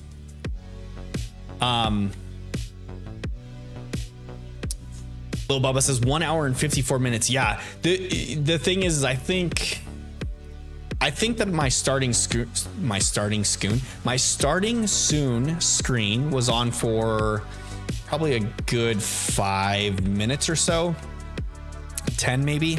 And then I normally don't dive right into the gameplay right away. So I'm probably at like a little over 100 encounters an hour. And normally I will stream until about 10 p.m. my local time. So that would give me another hour and a half. I could probably get over 500 encounters on the evening, I would think. I could probably get to over 500 encounters. And then continue off stream for the next couple days until Sunday kind of thing. Get that Badoo leveled up with sweet scent. That way I can just sit in the water in one spot. That would be pretty good.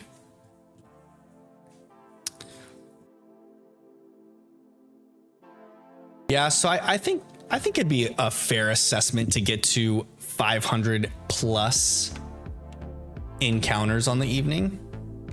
I think it's doable. It's a doable goal. Another Quagsire. Look at that. Should probably, if I wasn't doing the shiny only fire type run through Shining Pearl, I could probably get my other switch going at the same time and do two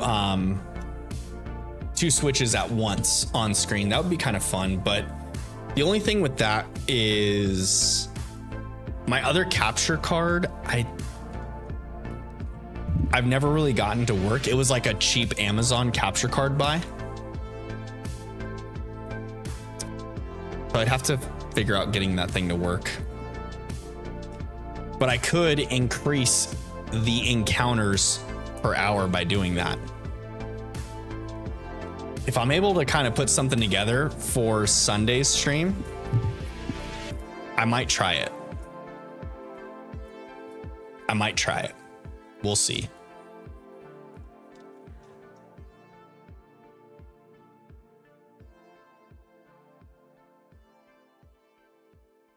Because I could kind of do the layout a little bit different where my face cam is like on the bottom of the scene, have the two gameplays above me, the targets to one side, the encounters to the other side. Could make it work, you know? Make something cool happening. Oh shoot. That ace trainer just blocked me off.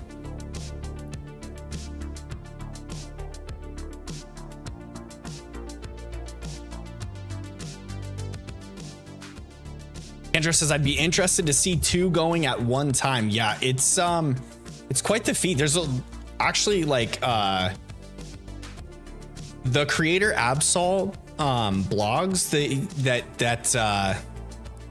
that started this whole Safari Week thing. He's the creator of the event and whatnot.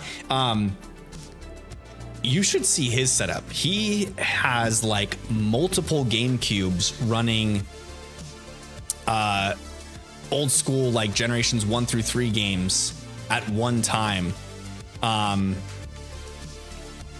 think that he's got like a Brady Bunch style screen where like his webcam view is like in the center, so you can see him in the center, but then he's got like all over the scene is each and every individual different console.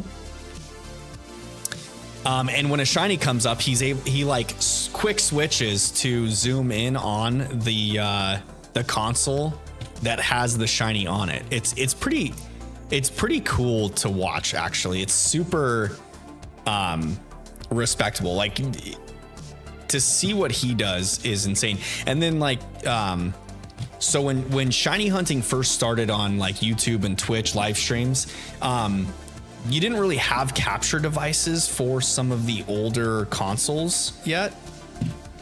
So people would just like point cameras at these consoles. So there's a lot of streamers that do multiple console hunts where like the Game Boys are literally just kind of staggered in front of a camera. And so you'll see people doing like 8 DSs at one time. There's people that do controller mods where you can like modify a Game Boy Advance to work as a controller for multiple DS consoles at one time. So you can sync all of them to one spot and use one controller to run them through encounters. It's pretty nutty.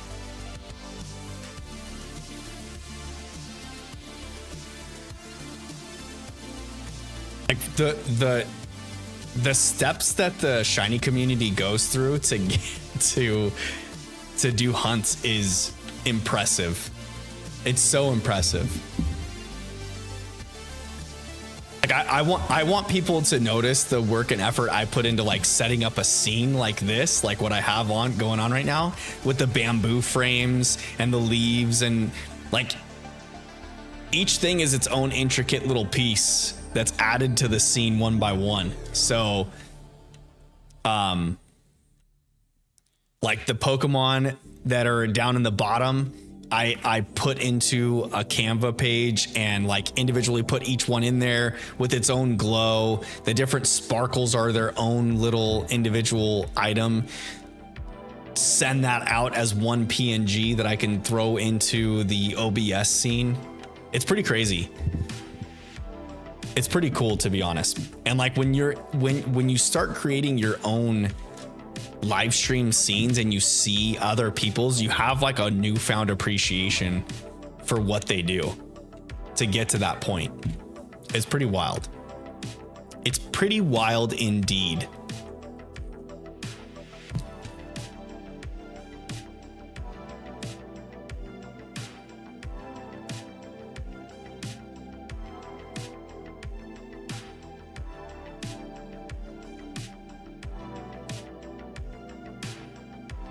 I think I slept wrong on my neck last night, guys.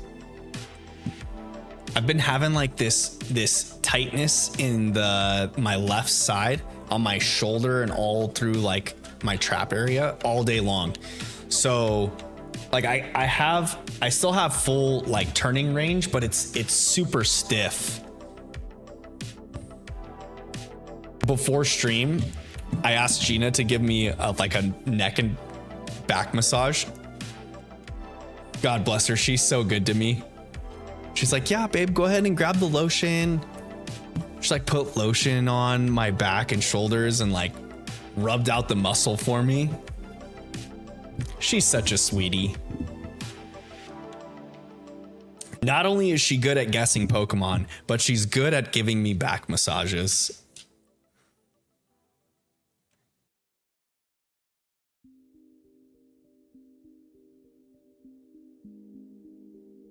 Just the chillest of streams tonight, y'all. Getting through as many shiny encounters as we can.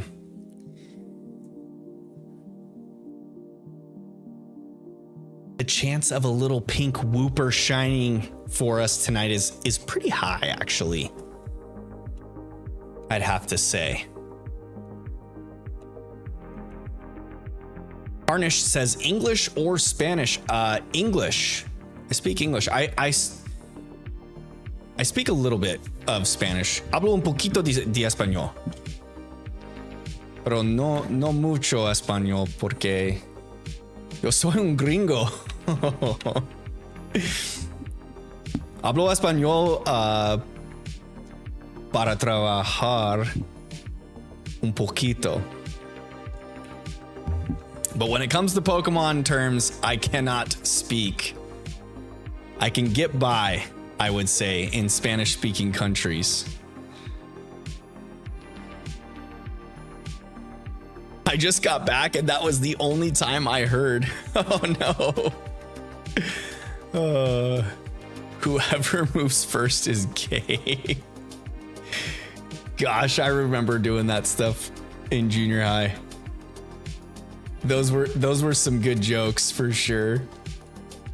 What has happened to society that we cannot do things like that anymore? You know, like as a kid in junior high, I remember doing that kind of stuff and it was never frowned upon. And now like you have to be so careful to make jokes like that. Everyone just gets so butthurt.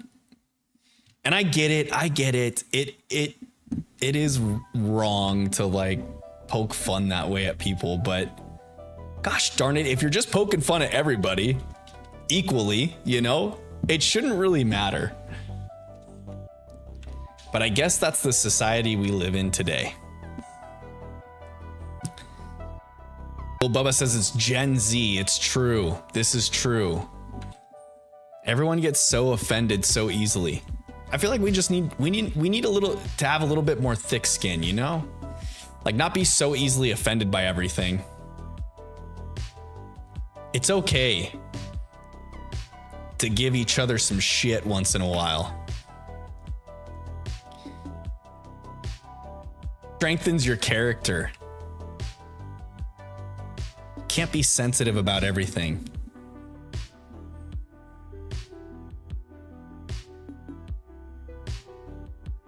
Over its back? What? I don't know what you mean. Andrew says, I hear recently, and we were in the middle of macking.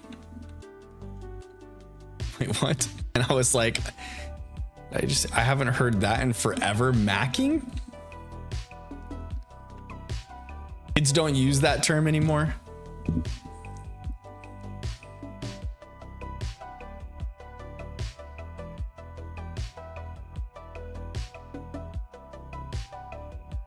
Harley, it's okay.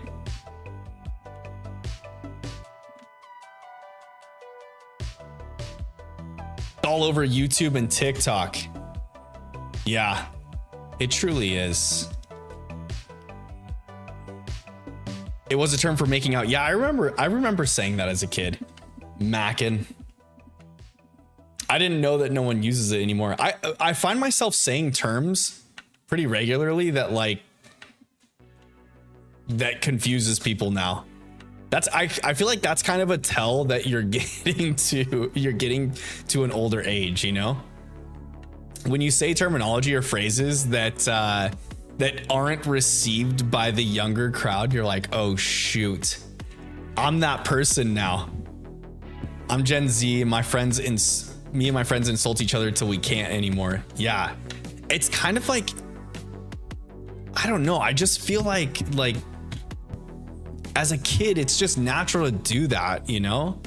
Like even my kids, I catch them poking fun at each other. But the thing is like they can't like handle it with each other. The second one of them starts saying anything to make fun of the other one, it's like they start crying all the time. I just make them work it out, figure it out. Like you don't need someone to step in every time someone says you're ugly, you know? Get over it. Some people are going to think you're ugly. That's okay. Some people are going to think not, and that's okay too.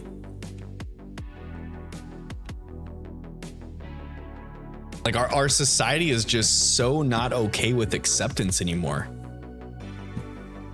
It's okay to have different trains of thought and different opinions on things. That's not a problem. It's a good thing. We can't all just be robots, you know? Not everyone has to agree on every aspect.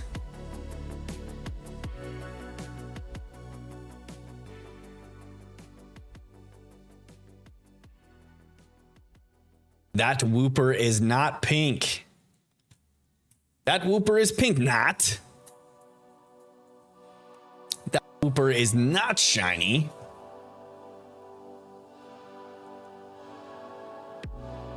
Strengthens the bond if both or more of your friends can handle it. Yeah, for sure. Yeah, I remember doing that stuff all the time as a teenager, and especially like in college. One of my roommates and I, we used to poke fun at each other all the time. It was just nonstop banter. It kind of makes you a little more charismatic too, you know? Like when you're able to think on your feet and kind of rap back with your friends back and forth, there's a talent to that. There's a training and a thought process of being able to think on your feet and being able to improv, you know? It's kind of a lost art.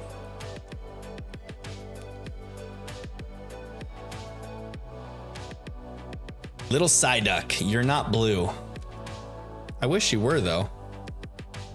My buddy, my pal. Would ya? Regular whooper. Not shiny again. Not shiny again. You are shiny, not. The Borat style.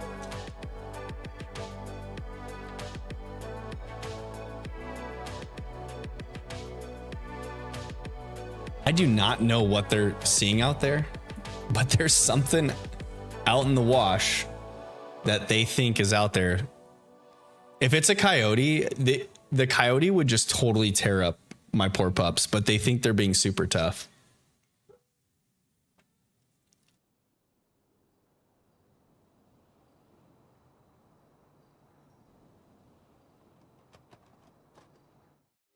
Did you find what you were looking for, Lamb? Harley's still out there barking. Lambo just comes inside. He's over it. Barrel. You're not shiny, Barrel.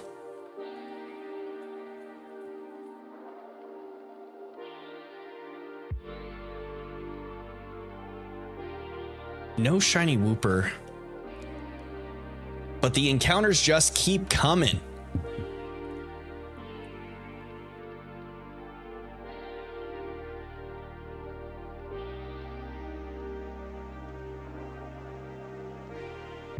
When you said shiny, you're not. I thought you were Yoda. Yeah, that is kind of like a Yoda phrase, huh? No, I was trying to imitate Borat. Borat was a funny movie. Could you imagine Sacha Baron Cohen trying to do a Borat movie now? People would lose their minds, I feel like. He was so offensive in that movie, like just pissing people off.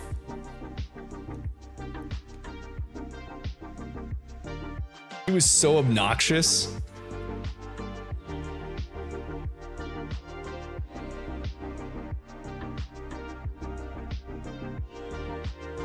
Got away safely.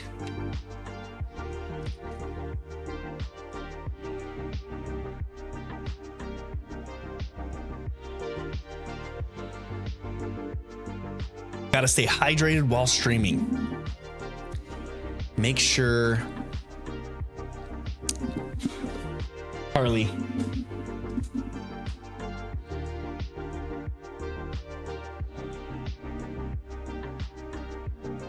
Kind of getting worried that if Harley does go out there and there's a coyote, that she'll just get chewed up.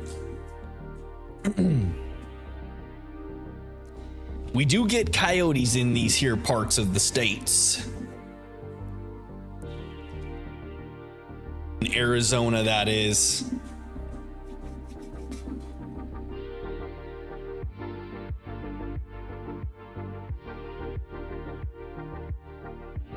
Come on, shiny Pokemon. Something not working right with... Nope, Chinchou's up there. It's got Illuminate.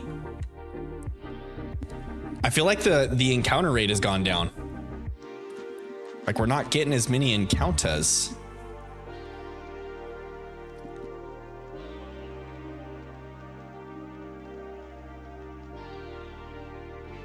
That was a lot of passes back and forth, you know?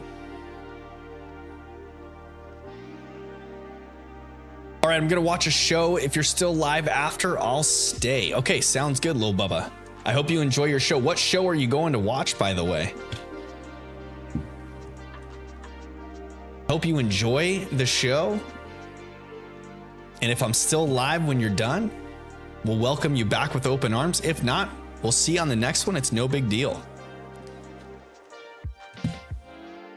Be sure to drop a like on your way out if you have not already. And for those that are still watching, drop a like on the stream, please. It does help push the stream out into the YouTube algorithm, encouraging others to come in and watch along with us as we shiny hunt and do all of our fun Pokemon shenanigans around here.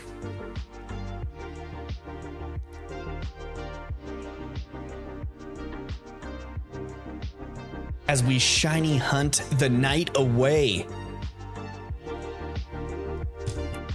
I didn't increase the encounter counter. The encounter counter. Say that 10 times fast. Encounter counter.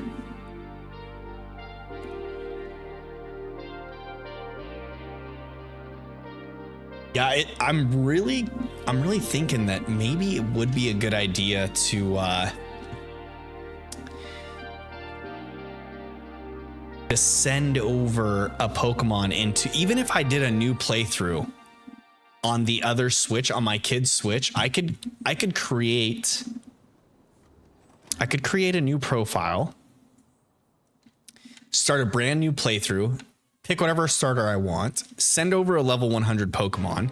Even if it doesn't listen, I would just need it to attack like everything one time until I get to a point where I could have some better Pokemon on the team. But I could probably speed run through some stuff, get 2 consoles going at one time. Craigie, welcome. How we doing tonight, my friend? I hope your evening is going swimmingly. I hope you enjoyed this wonderful Taco Tuesday.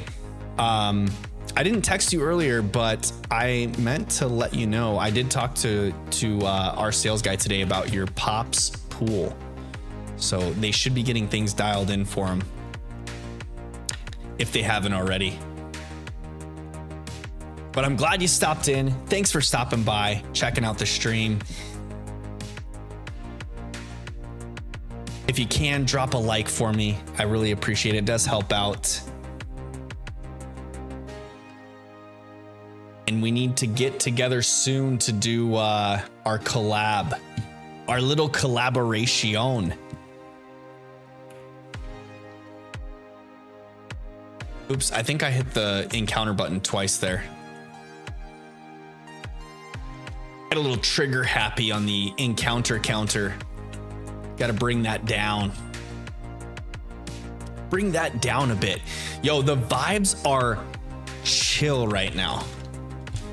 We are on a vibe night. And I'm hoping that these chill vibes will bring a nice shiny encounter at some point. Those of you that are just joining the stream or haven't been around since the beginning, I did mention it before, but we are shiny hunting in the Great Marsh of Brilliant Diamond for Safari Week. It's an event put on each year by Absol Blogs Pokemon, or Absol Pokemon. He's a YouTube content creator, does a bunch of different challenge runs, shiny hunts, things like that.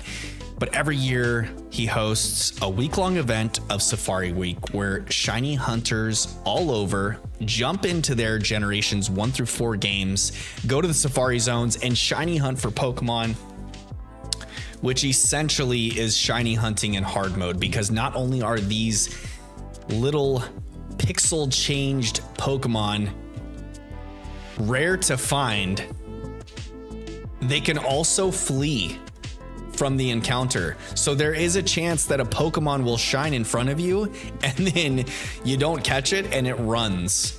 And I've seen plenty of other creators posting on Twitter this week of their shiny encounters running. And so I'm hoping that if I do get an encounter, it does not run from me. But if it does, it is what it is. It is my first Safari Week that I've jumped into or participated in. So even just to get a shiny encounter would be fun. So I'll be happy with that. Ooh, and we've got the Hoot Hoots showing up now that it's evening. That would be a fun one to get. But we're gonna stick to the surfing method because I'd really like to get a Wooper or a Meryl. And those are the 2 higher encounter Pokemon while surfing in the Great Marsh. It's like 50%, or what is it? 40% chance Wooper, 40% chance Meryl, or 50% Wooper, 40 Meryl, and then like 5 and 5 on the Quagsire and Psyduck. I believe it is, if I remember correctly from the encounter tables. But then we got the Chinchou. Oops. Oh my goodness. I just elbowed the mic arm again. I need to change that mic arm position. I did that a couple streams ago while stretching. But we've got the Chin Chow to lead our party, which has the ability Illuminate, which is going to double our encounter chances just for encountering Pokemon in general, which will hopefully speed up the encounter rates, which essentially speeds up our quest for a shiny Pokemon to appear. Yes, sir, things have been busy. When it's all said and done, we will get that going. Yes, we will, my friend. We will figure out a time to collaborate and coordinate. If you guys, I think pretty much everyone in chat has already known this from past streams, but Craig hosts a weekly video game podcast where he and his fellow co-host Andrew do in-depth gaming analysis of mainly console games, but they delve into the PC realm a little bit as well. So if it's something that you're interested in, the page is Last Call Gaming, where they host all of their fun stuff. It's a really good podcast. I highly, highly recommend you go check it out. The melting faces with the hearts. Gotta support my buddy. Craig is a real life friend of mine, and we go pretty far back. I was talking about you today to a friend, and how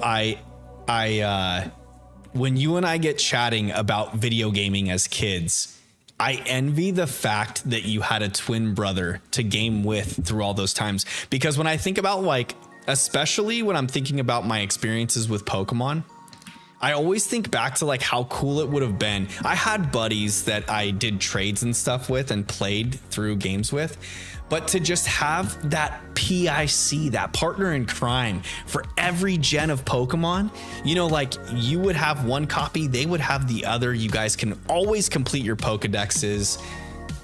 That would have been so epic. I always wanted my younger sister to kind of like enjoy the gaming space like I did. She obviously she didn't. But that would have been so cool to have a sibling, especially in Craig's case, because he's got an identical twin brother. So not only did he have a sibling, he had a sibling at the exact same age. And Craig and I went to school together, graduated together. And so we were around in the peak of Pokemania. Like, how epic would that have been? That is the best of times.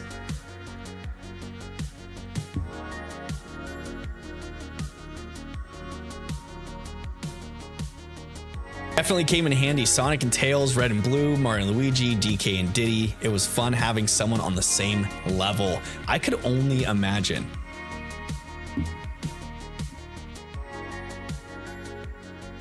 Playing Double Dragon, Battletoads, you always had that PIC. You always had the player 2, or you might have been the player 2, and we just don't know it. The old hack 'em slash 'em turtle games. I'm trying to think. There were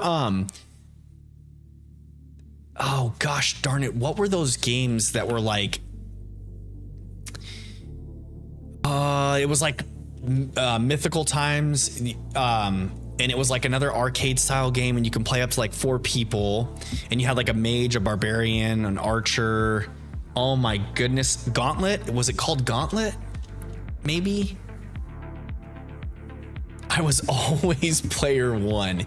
Yeah, you say that now. I bet if I had your twin brother here in front of us and asked him the same thing. Golden Axe, that is it, Craig. You knew exactly what I was talking about. I knew you would. You are the gaming guru, my friend. Streets of Rage, yes. Oh my gosh. I remember playing Streets of Rage with my cousin all the time, but to have a consistent partner in crime for those types of games, I just envy your experiences of video gaming during those times. Gauntlet. Yeah, I think it was Gauntlet, right? Golden Axe was a little bit different. Was like a 3 character thing. I think Gauntlet's the one that I'm thinking of, though. Oh, those were the games, my friend. Just those old school multiplayer, fun to play games. And then not to mention, like when it comes to Pokemon, you always had that built-in rival for you or trading partner. I remember like gens 1 and 2 not even knowing a couple of the different trait evolutions. Like I knew about Gengar and Machamp, but if you recall, you also had Alakazam and Golem were 2 other trade Pokemon, which were super, as a kid, like knowing about the trait evolutions, unless you had some sort of guide, it was hard to know. Like Gengar you would experience in the Elite Four, Alakazam you would experience when battling Sabrina, which she could have been your 5th or 6th gym leader that you battled, depending on how you go through the Sabrina Koga mix up, right? And I think you can battle them. Wait, no. I think it's Erica, Sabrina, and Koga. They're all once you get past Surge, Erica, Sabrina, and Koga are all accessible. So yeah. Baldur's Gate was fun. Champions of North. Gauntlet was what you're thinking about. Player 2 needs health. Yeah. That is it. Gauntlet was such a good one. And then they did like a remake high def version for the newer consoles when like I think Xbox 360 was around and maybe PlayStation 2 or 3. Those were so good. So good.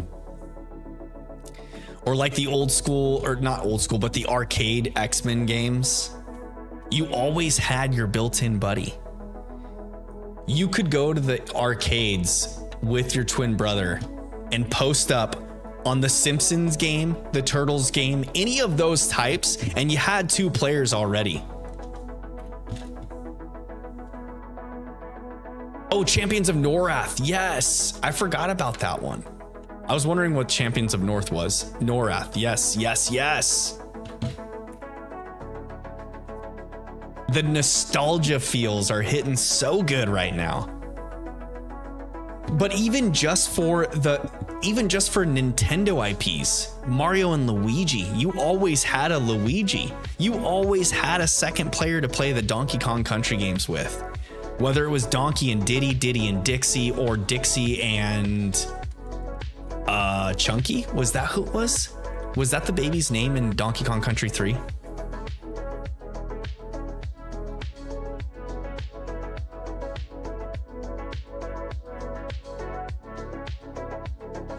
Not a shiny Azrael. Yo, we're nearing the 500 mark pretty darn quick here. I'm thinking we are much over 100 encounters per hour. Kitty was the baby. And then when you got to N64, you had the 3-dimension Donkey Kong game where it was kind of like a third-person shooter, and that was Donkey, Diddy, Trixie instead of Dixie, and I cannot remember the 4th. Was there a 5th character as well? There was like an orangutan guy, as well as like the big burly one, the big burly Kong. I think there were 5 different playable characters in that one. And each playable character had like its own unique move set or weapon that they used. Like I remember Diddy having the peanut shooters. I think Donkey Kong's gun was like a coconut rifle.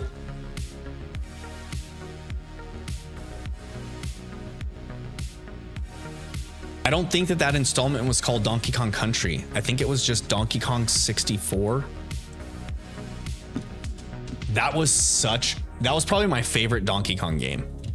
I remember playing the snot out of that game, and I would always pick Diddy. I would always pick Diddy with his little peanut shooters. I remember doing multiplayer battles against friends. Lanky and Chunky. I think you might be right. I'm Donkey Kong 64. I'm kind of characters in Donkey Kong 64. Donkey Kong, Diddy Kong. Funky was in there, but he wasn't a playable character. Let's see. Yeah, Chunky, Diddy, Donkey. I'm not seeing the orangutan guy.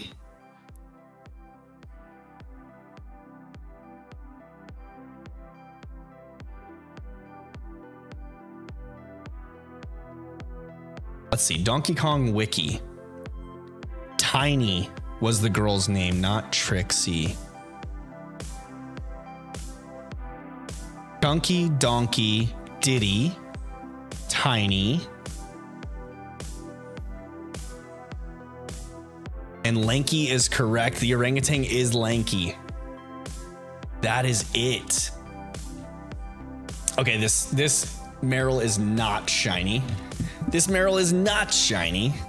This Meryl is shiny not.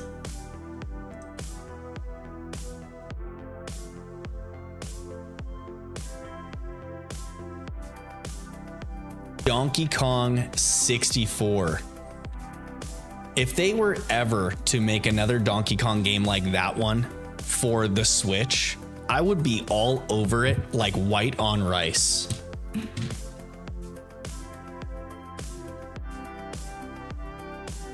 That would be my jam.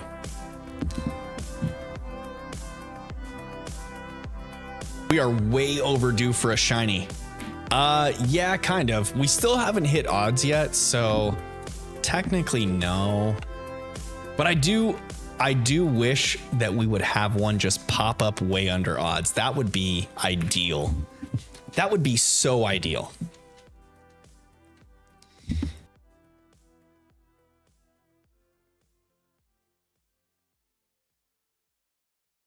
We had a pretty good Nintendo Direct, by the way, recently. I was not anticipating that much heat out of a Nintendo Direct this late into the life cycle of the console.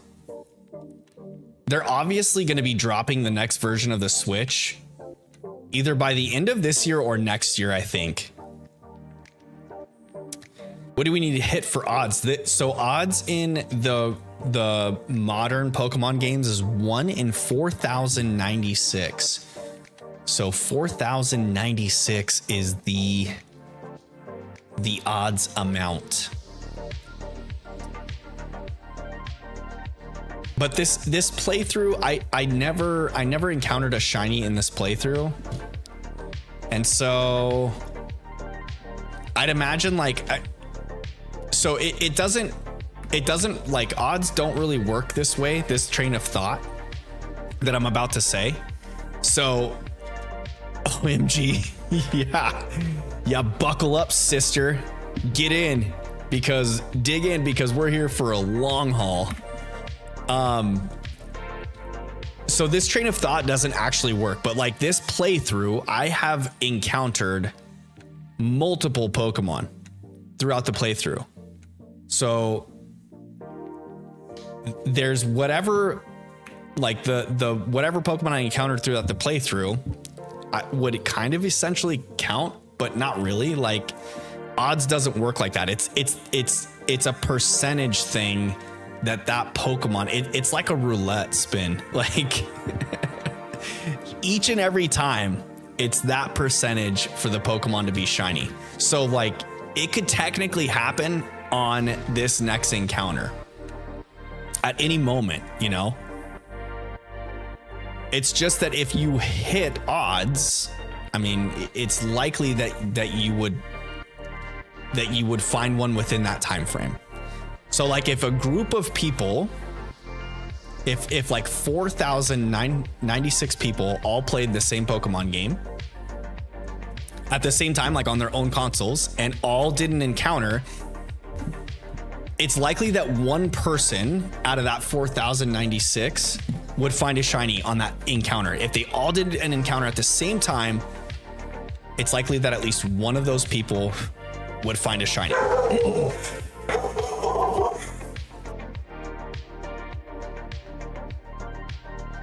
Harley thinks she found something. So the thought process of like encountering other Pokemon throughout your playthrough and whatnot, it's not a correct way of thinking when it comes to chance. It's literally every time is a fresh roll, and there's a chance that that's going to be shiny. Does that make sense?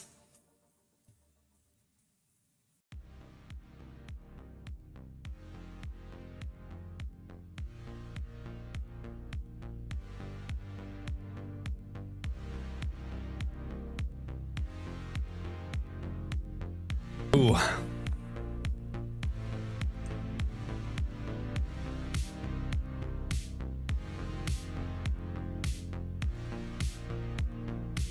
Back in we go for the long haul. Oh yeah. The shiny hunting community is known to be pretty wild. Pretty crazy.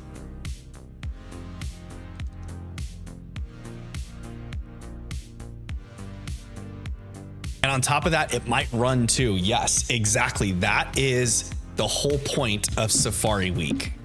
Is you're shiny hunting in hard mode. So you endure all of that monotony of hunting the shiny for the chance that it could run from you. But we will document it heavily, and if it does in fact run, it will be notated, because there's always the chance of reclaiming that shiny at another time. Down the road, it could become like a target, you know what I mean? It may run this year, but if you're determined enough, you can find it again. Or that's at least what shiny hunters believe. I don't know if I do fully, but that's the case.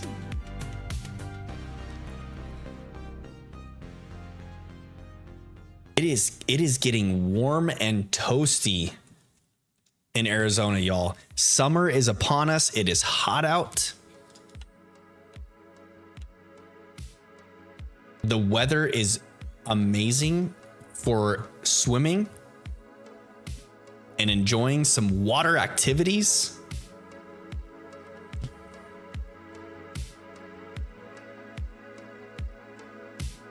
Or if you like to just sweat bullets, you can do that as well. It's pretty easy to do in my neck of the woods.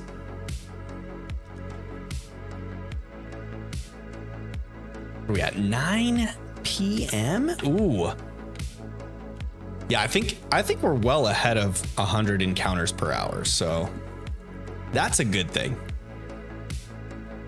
As soon as stream ends tonight, I'm gonna do a little hop, skip, and a jump.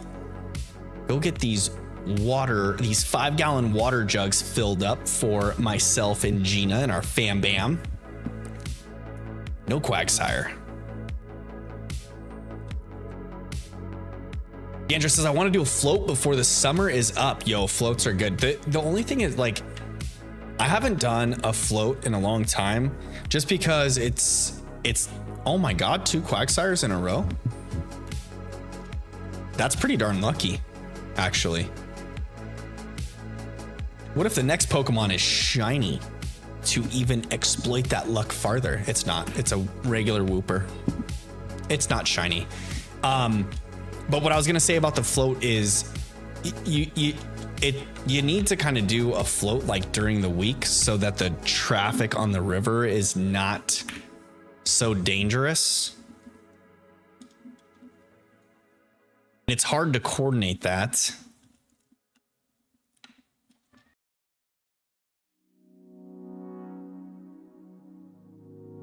Shiny Wooper is not here. You would have to be pink. And you're not.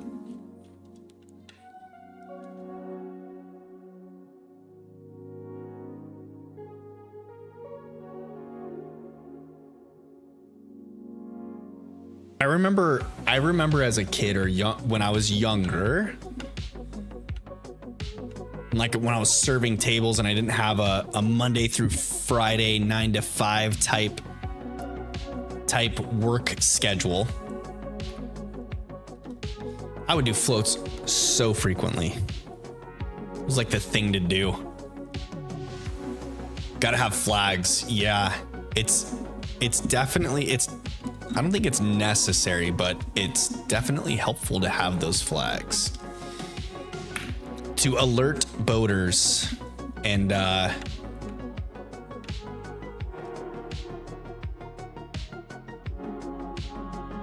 watercraft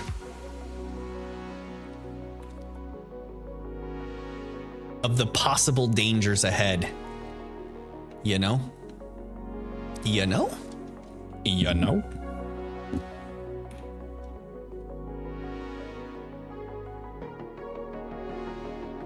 Yeah, we're gonna surpass 500 for sure. That is no problemo. But yeah, so after stream, I will take care of the water run that I'm gonna be making. Then I'll buckle in and get that Badoo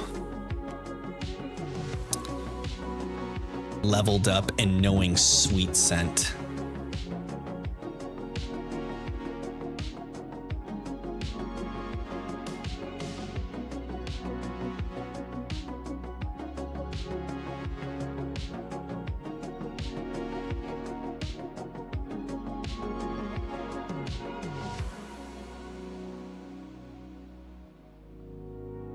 I think Roselia evolves with a shiny stone, correct? Am I correct? I think so.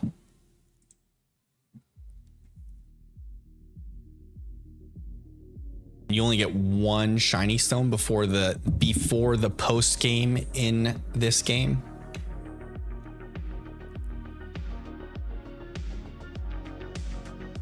Gosh, it's so much more convenient with Scarlet and Violet to change move sets, train your Pokemon, all of that kind of stuff.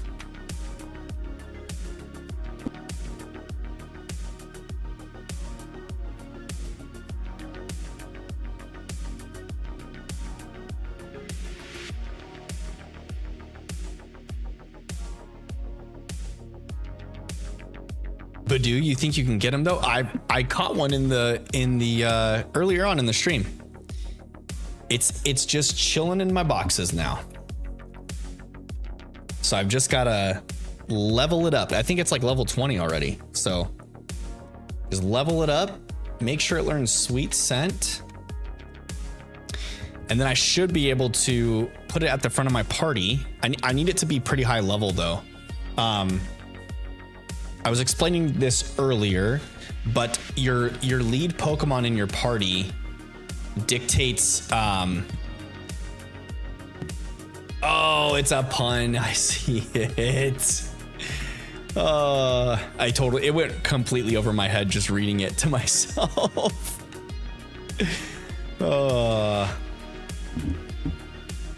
That was a good one. But what was I saying now? Oh, I got to get them leveled up because the lead Pokemon in your party in these games. So I think it's in Sword and Shield and in Sword and Shield, also Brilliant Diamond and Shining Pearl, your lead Pokemon in your party, the higher level it is, it helps with your catch rate, I believe it is. Or if not the catch rate, it does help with the critical capture rate. So there's like some math behind the chance of your Pokeball being a critical capture. If you get a critical capture, it's guaranteed. The Pokemon won't break out of the Pokeball.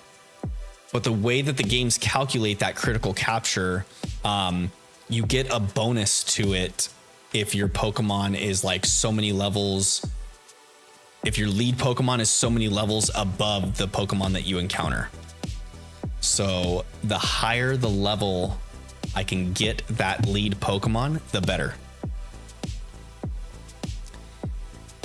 because the higher chance I can get of a crit capture, the better. And we know we don't want to miss it.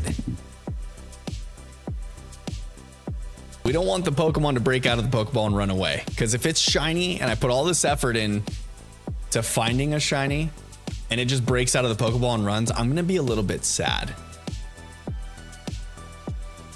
I mean, not like on the verge of tears sad, but it will be pretty disappointing to put in all of this effort and for the Pokemon just to bounce like that.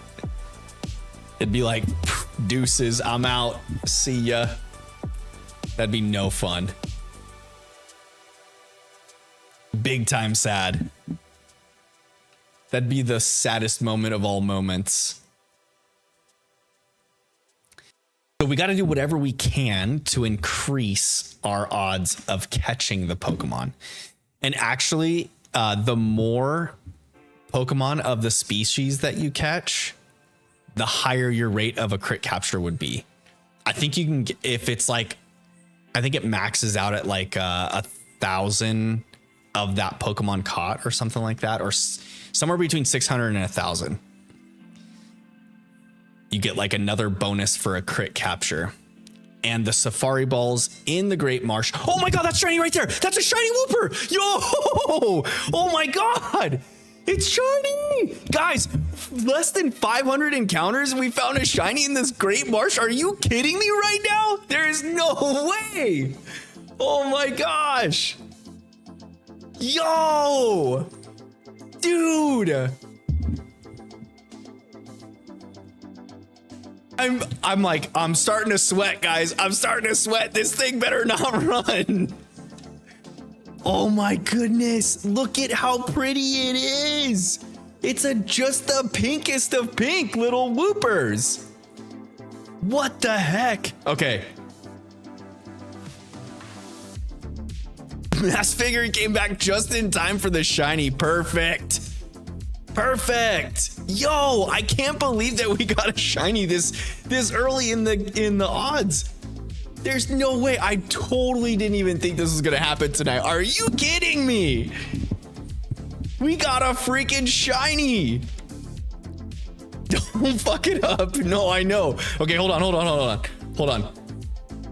I can just like take the recording. I'm recording right now, so I don't know why I'm gonna take a picture of this. I need to take a picture of it.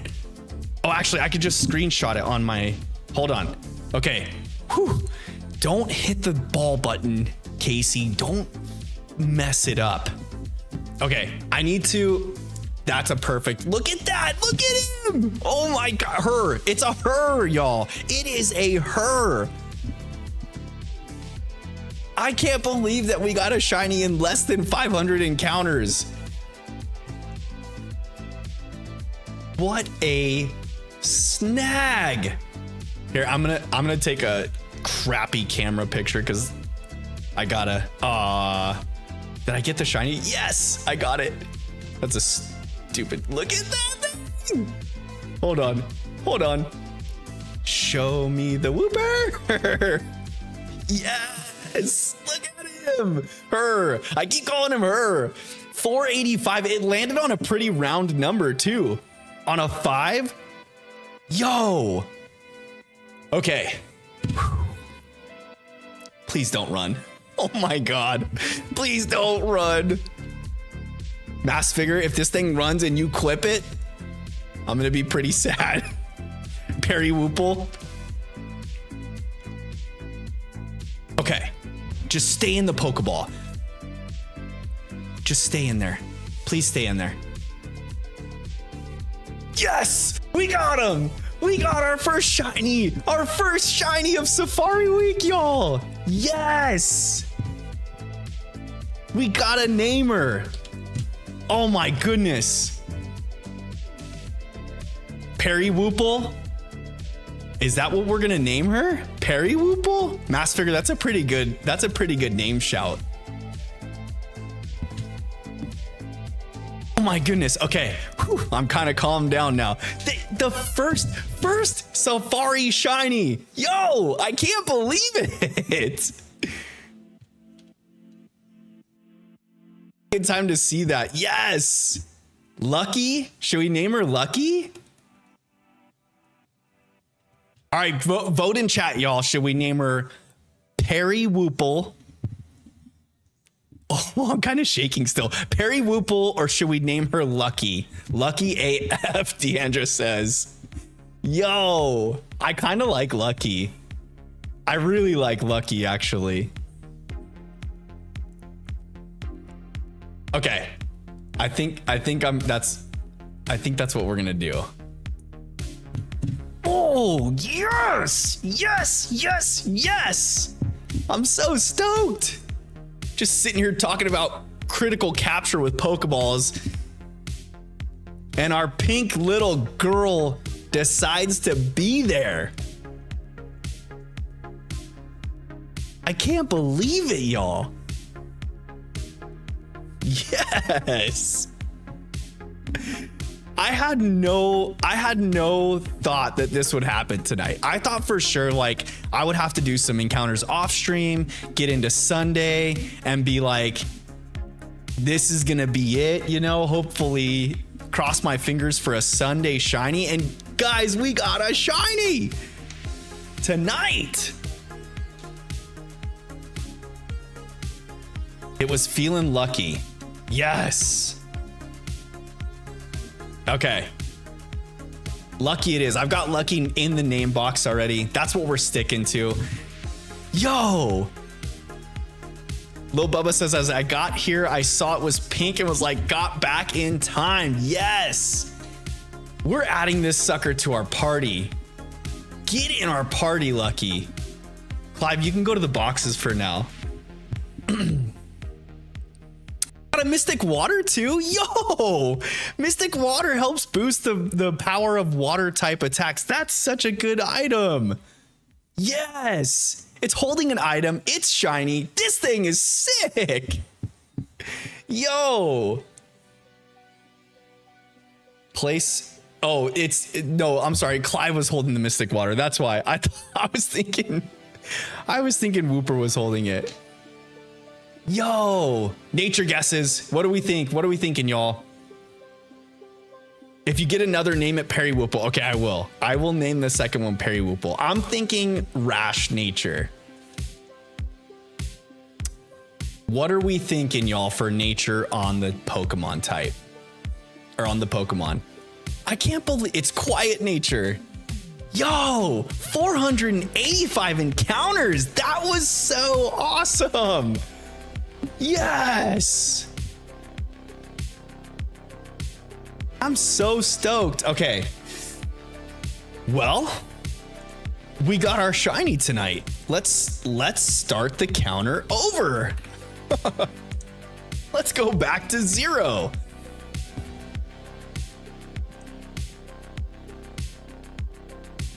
Dang. I can't believe it. We got it. The shiny is here.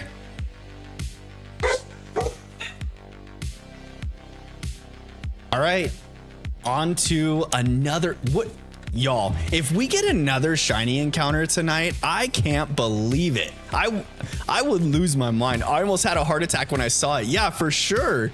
I did have a heart attack when I saw it. That sucker came up and just shocked the crud out of me.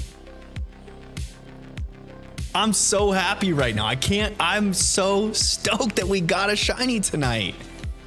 Yo, I think, you know what I need to do?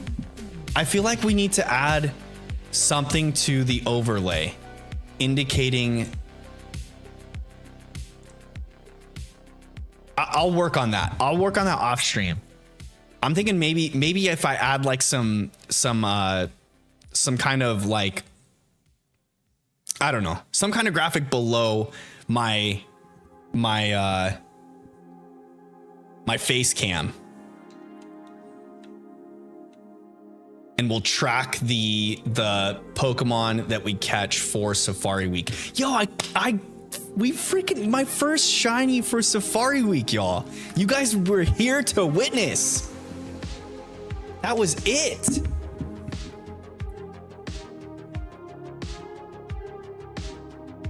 Can't believe it. I'm so pumped.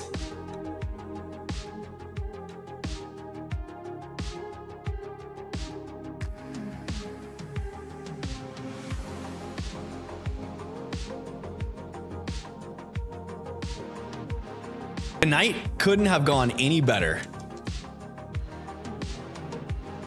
Shiny hunted off stream for a little bit. Got a little over 100 encounters off stream and then posted it in both Discords. Awesome. Thank you, D. You love to see it. I am so stoked. I can't believe I got one tonight. I did not think that I would encounter a shiny Pokemon this soon into the hunt. I am so stoked. At least it wasn't Meryl. I kind of wanted it to be. I kind of want to find a Meryl. I would love to get a shiny Meryl in the Great Marsh. It was bound to be Wooper though. We were encountering Woopers left and right. I feel like I've probably encountered the same amount of Psyduck as I have Meryl tonight. And Psyduck is supposed to be a more rare spawn for this. Like, look, I speak it into existence, y'all. Call the Psyduck encounter, it happens.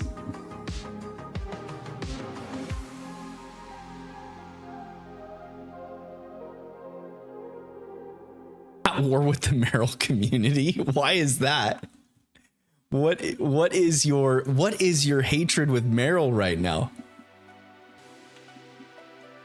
Why are you not having fun with the Meryl community?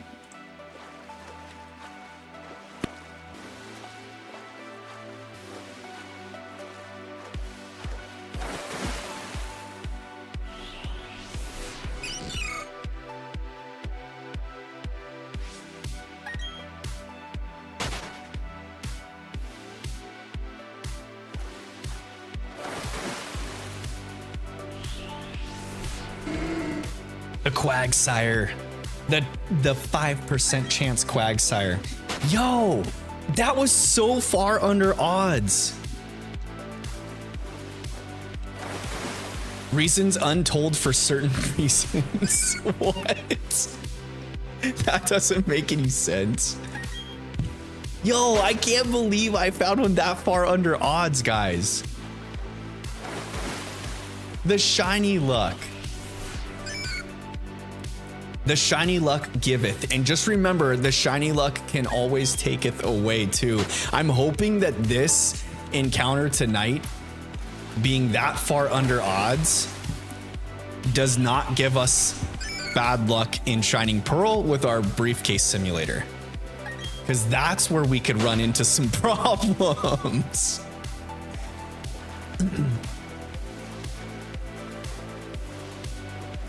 That could be some epic problems for sure. I can't believe it, y'all. 485 encounters. We found a shiny. Mass Figure says, you think we'll get Chimchar next briefcase simulator stream? I would love that. The thing is I've just got a feeling that it's gonna be like in the thousands of encounters. And by thousands, I'm talking like the 2,300 range, at least. Because that would still be under odds, you figure? Because once again, odds in this game is 1 in 4,096. So even if we're in like the 2,000 range, that's still well under odds. So that would still be very good.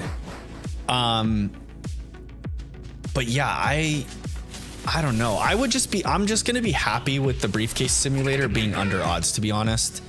I was hoping that it would be like well under odds, like that Wooper was. But also beggars can't be choosers, you know? You got to take the good with the bad, because eventually it does even itself out. Chances are chance for a reason. It is what it is, and if you keep all things consistent as you can be, you have the percentages for a reason. They're there to be percentages. So shiny Turtwig. Did you really get a shiny Turtwig mask figure? That is so awesome. Yo, we are shiny popping right now. We get the shiny Wooper on stream. Mask figure finds a shiny Turtwig. Were you doing your briefcase simulator?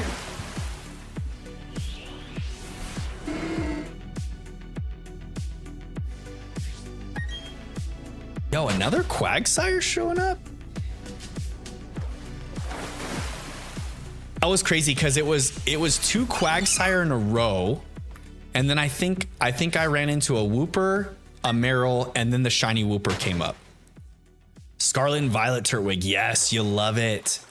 Oh, he looks so good in Scarlet and Violet too. When he shines, he just stands out like a sore thumb against the other Turtwig. Oh, I love the Turtwig shiny. That turquoisey green, that like deep turquoisey green. The Turtwig line is such a good line. Such a good line of Pokemon. One of my favorites. My favorite starter line for sure. Turtwig. Followed closely by Bulbasaur and Grookey. But I'm doing resets for one. Are you doing soft resets in Scarlet and Violet?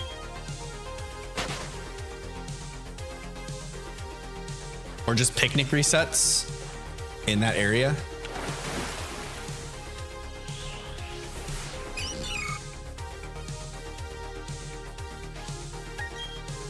Are you doing the shiny sandwich method with picnic resets?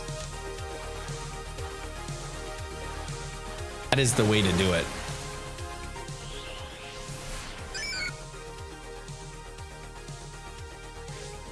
Yo, 485 encounters. That is so good, guys. That is like mind-boggling. Resets in BDSP. Oh, nice. So you found the shiny in Scarlet and Violet, but you're also doing resets in BDSP. Am I getting that correctly?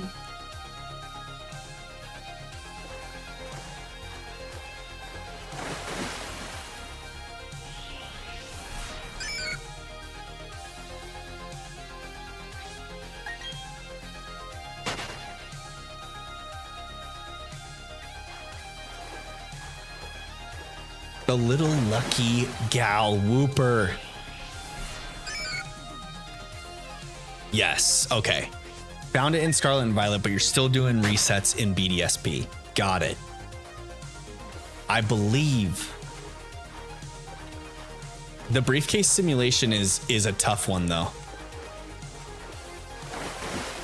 The encounters do not come fast. It takes some time to get through those cutscenes. So you just gotta stay with it, stay strong, stay poised. It'll happen. It'll happen eventually. Don't get discouraged. You will get there.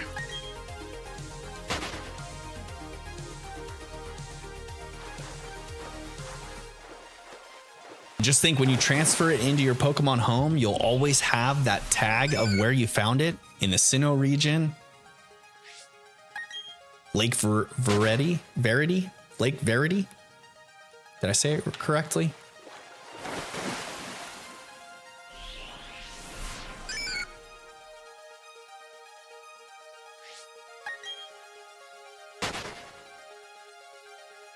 That was such a good feeling.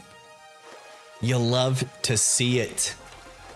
The shiny shown.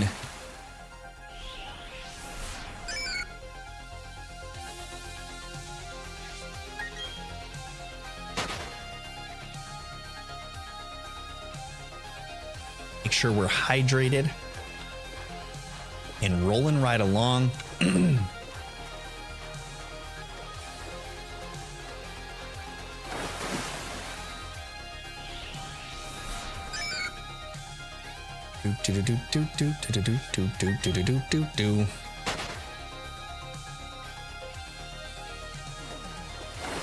Yo, I did not think at all that I would be getting a shiny tonight. I was mentally prepared to just get some encounters in, hang out with y'all, chat, have some fun while streaming, and then hope that on Sunday that we could run into it or run into a shiny. And lo and behold, we found one and we caught it, baby. So stoked. Another Psyduck. Blah, blah. Do. Yo, one step over and we get another one. Another Psyduck as well.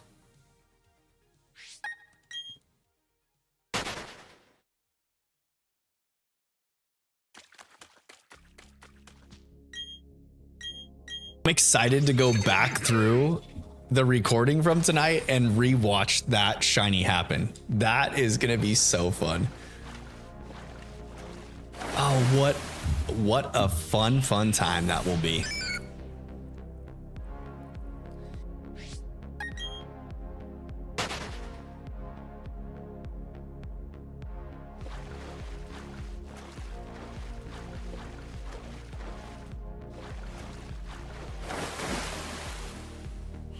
I don't know how many encounters I'm at, like 6. You can download like simple counter apps on your phone.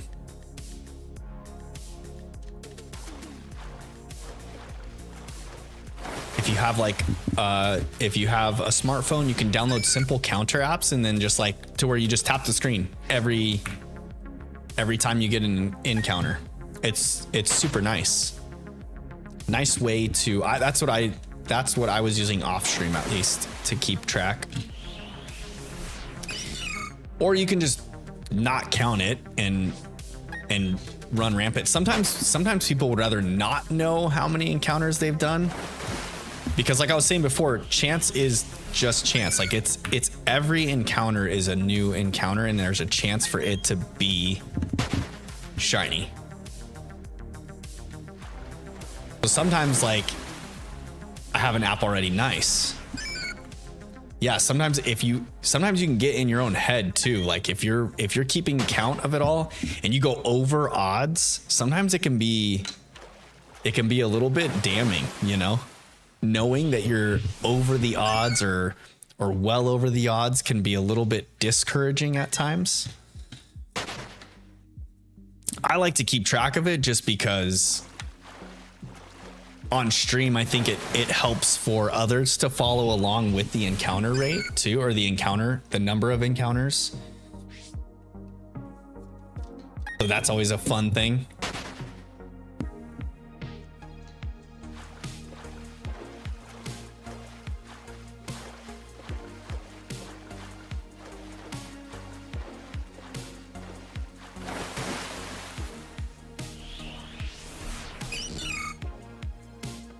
Oops. I don't think that the encounter... Did the counter go up just now?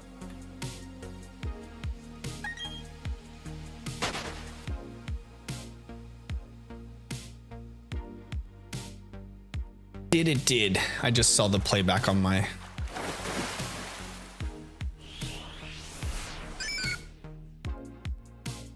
That's 46 right there. Off topic, do you play chess? I have played chess. I used to play a lot of chess in junior high. But no, I don't play a whole lot of chess anymore. I haven't really had anyone to play chess with in a while. That's something I used to do with my biological dad a lot. I would play him in chess, and I got to the point where I was better than him. And I would play a lot with one of his good buddies that taught me to play chess, and he was a really good chess player. I remember going to like gatherings or family get-togethers and whatnot, and my uncles would play, and from my mom's side, and I would be like, oh, can I play against you? And they'd be like, yeah, sure, you can get in the next game. And I remember being like, I don't know, like 13, 14 ish, and playing one of my uncles that didn't realize that I played chess. They just thought that like I picked it up at school or something and played a couple match games. And so we started the game, and I spanked him.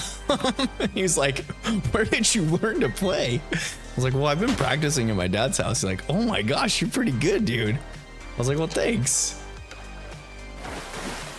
But yeah, I haven't played in so long. And I feel like chess is one of those things where like when you train your brain to think in that way and to think of what others are doing constantly, it like you get into a whole different headspace. Planning multiple moves ahead and what could be and how you would react to what would be. And then even if you have it planned out in your head and it plays out that way, it's always like double checking all possible scenarios, you know? I don't think I increased the encounter on that last one.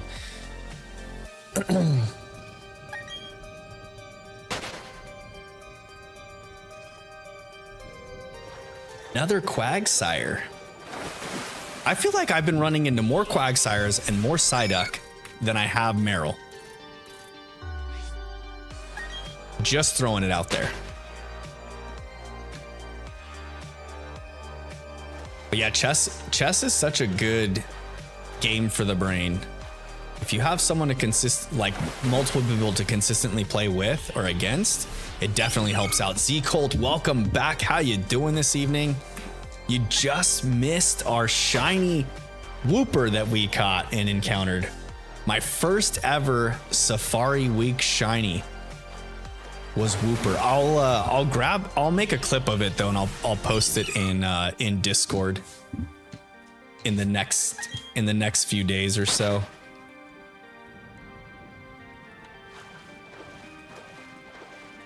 That was super exciting.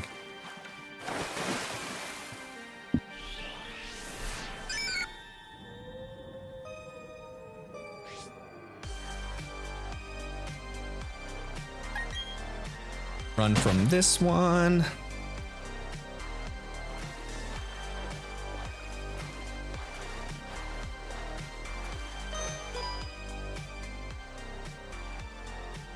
Safari game is up. Back in we go. All right, y'all. I think what I'll do is I'm thinking of 4 different games for 4 different fake mon of the Alaskan region. Yo, 4 different ones. That's pretty ambitious there. I like it though. I like it.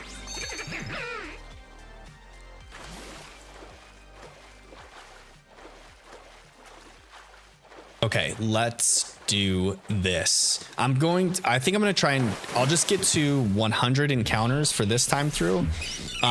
Since I reset the counter back to 0 after finding the shiny, I'll get to 100 encounters before I call stream this evening.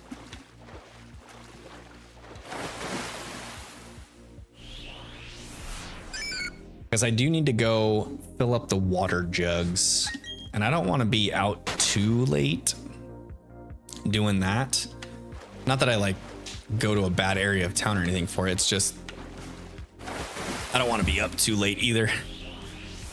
Your boy's got to get his Z's in for the evening to be completely correctly functional tomorrow. I've got work to do and all.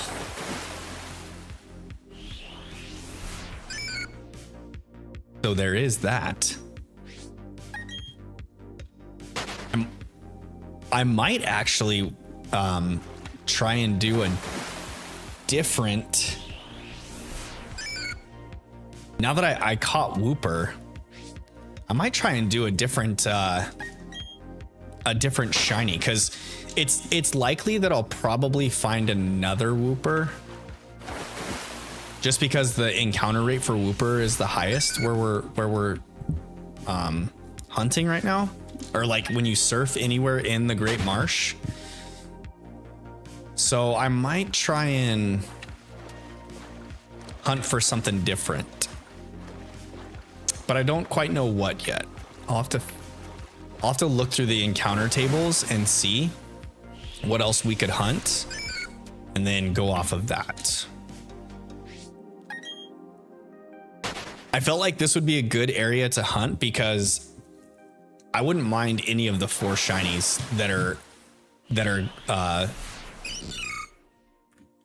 that pop up from surfing. But maybe I'll do like I could fish. I could get, I'm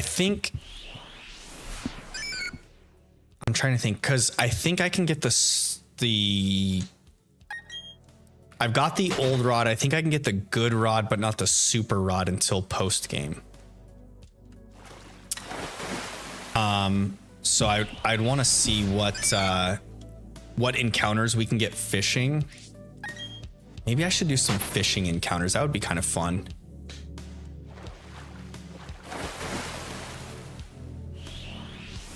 Another Quagsire. I'm telling you guys, the Quagsires and Psyduck have been popping up more than the Meryl tonight.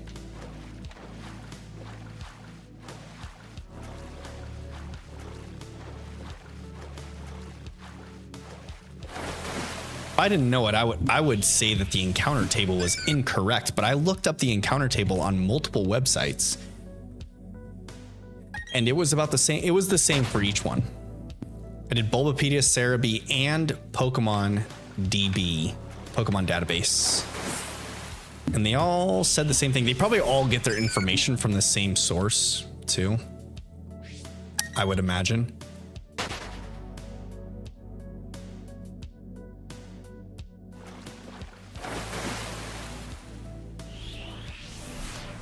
D Colt says the first one is Dotty Dotty, based off of Doki Doki Literature Club, coming in 4 forms.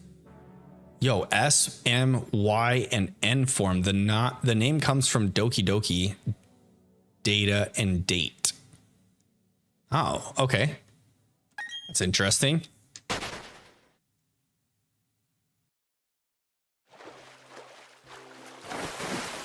Another is it Calcipun or Calcipun? And Benettini? Ghost Rock and Ghost Fairy, based off of Sands and Papyrus. Very nice. I love all the explanations of the fake mons.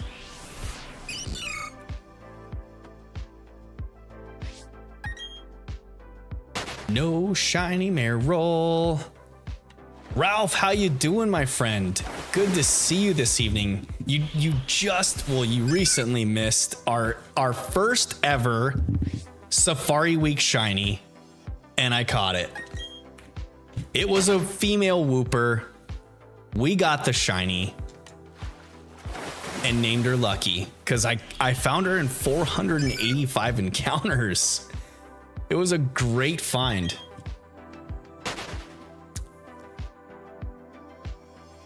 Glad I can see and hear stream this time. Yes, I'm glad you can too. I'm not sure what was going on. Possibly internet connectivity, I would imagine. That's generally the case. But I'm glad it's all fixed and working tonight. That way you can enjoy stream with us. Yeah, I'll have to clip the shiny encounter. I think Deandra posted it in the Discord.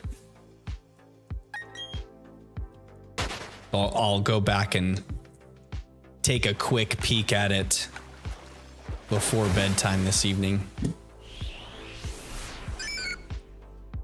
I don't know if she screenshotted or clipped it.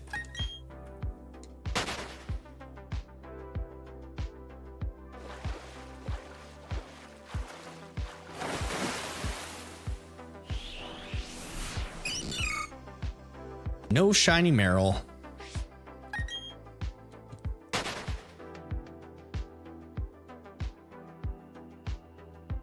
Yee. I did a screenshot, but I posted it in both. Cool. Okay. I was watching some streams, but others wouldn't work for some reason. Oh, that's a little strange. So some were working, but not others. Deandra says I hit clip a few times, but it didn't work. Oh, that's weird. Oh yeah, like when you go to clip something, it'll take you to, or it'll open up another page, I think within the page, and you have to actually like pick the clip. So it kind of takes you out of stream for a minute.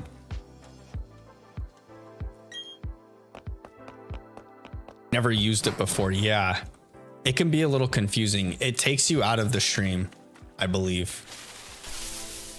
And then you name the clip. You name the clip and then and actually trim it to what you want the clip to be. Oh, it didn't do that? That's odd.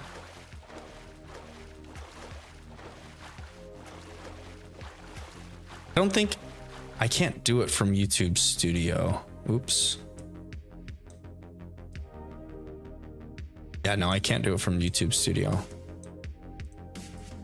I have to like be on YouTube in the stream with you guys, but I've just got my studio open and then OBS, so I can't do it from here. Do they have somewhere else in the account? Generally, like when you're in the stream, below the stream where you would hit like, there should be an option to clip. If you are watching from like a mobile device, you might have to like press the screen and open up the options to do it.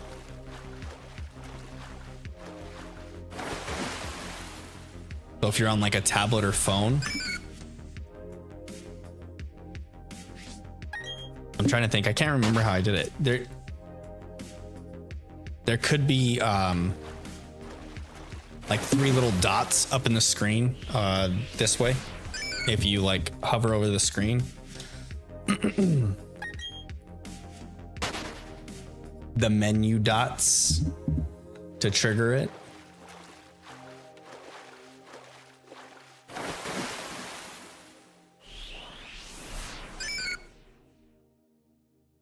You've got to do the exclamation point right next to Discord there, little Bubba, to get the bot to do it.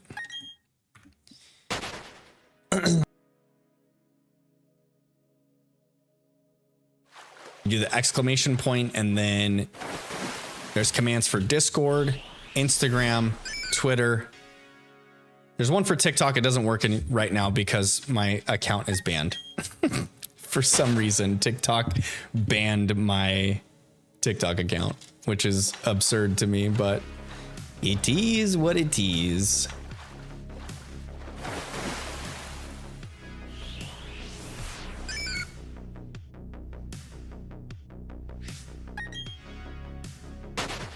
So Discord, Instagram, and Twitter are all the working links.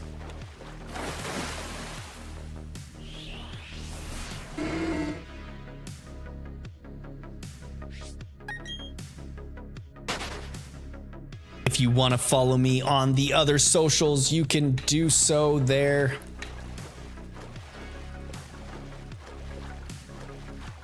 I do interact pretty regularly on Twitter now. Twitter used to be kind of a dead social media for me until I started streaming, and then I really started interacting more with people on Twitter. I feel like a lot of the VGC community communicates via Twitter a lot.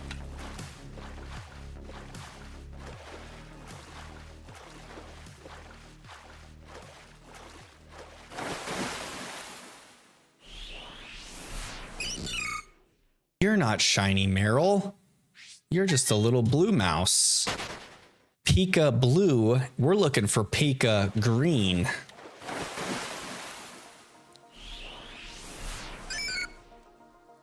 I've gotten to the point in the evening, y'all, where your boys got to potty.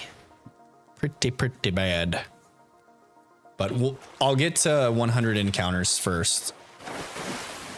If this safari game runs out before... Yo, we got a couple Merrills in a row finally. If this safari game runs out before I hit the 100 mark, I'll do one more entire pass through to make sure that we like hit 100 and break it. Yo, that's 3 Merrill in a row. Are you kidding me? I don't think that we've had this many Merrill in a row tonight. So 91, yeah, we'll do another pass through of the safari game. This will be my last pass through of safari game, and then I'll do like the whole close out of stream thing like we normally do. Go to the talking head scene, say our goodbyes, all of those fun things. Because I can't just bounce out on y'all without saying bye properly. That would be rude. Dude, our Illuminate is working well. A couple steps in and you get another encounter.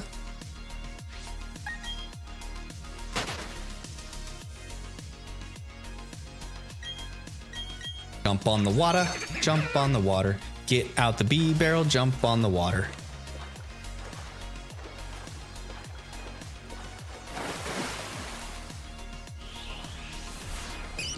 Peekaboo.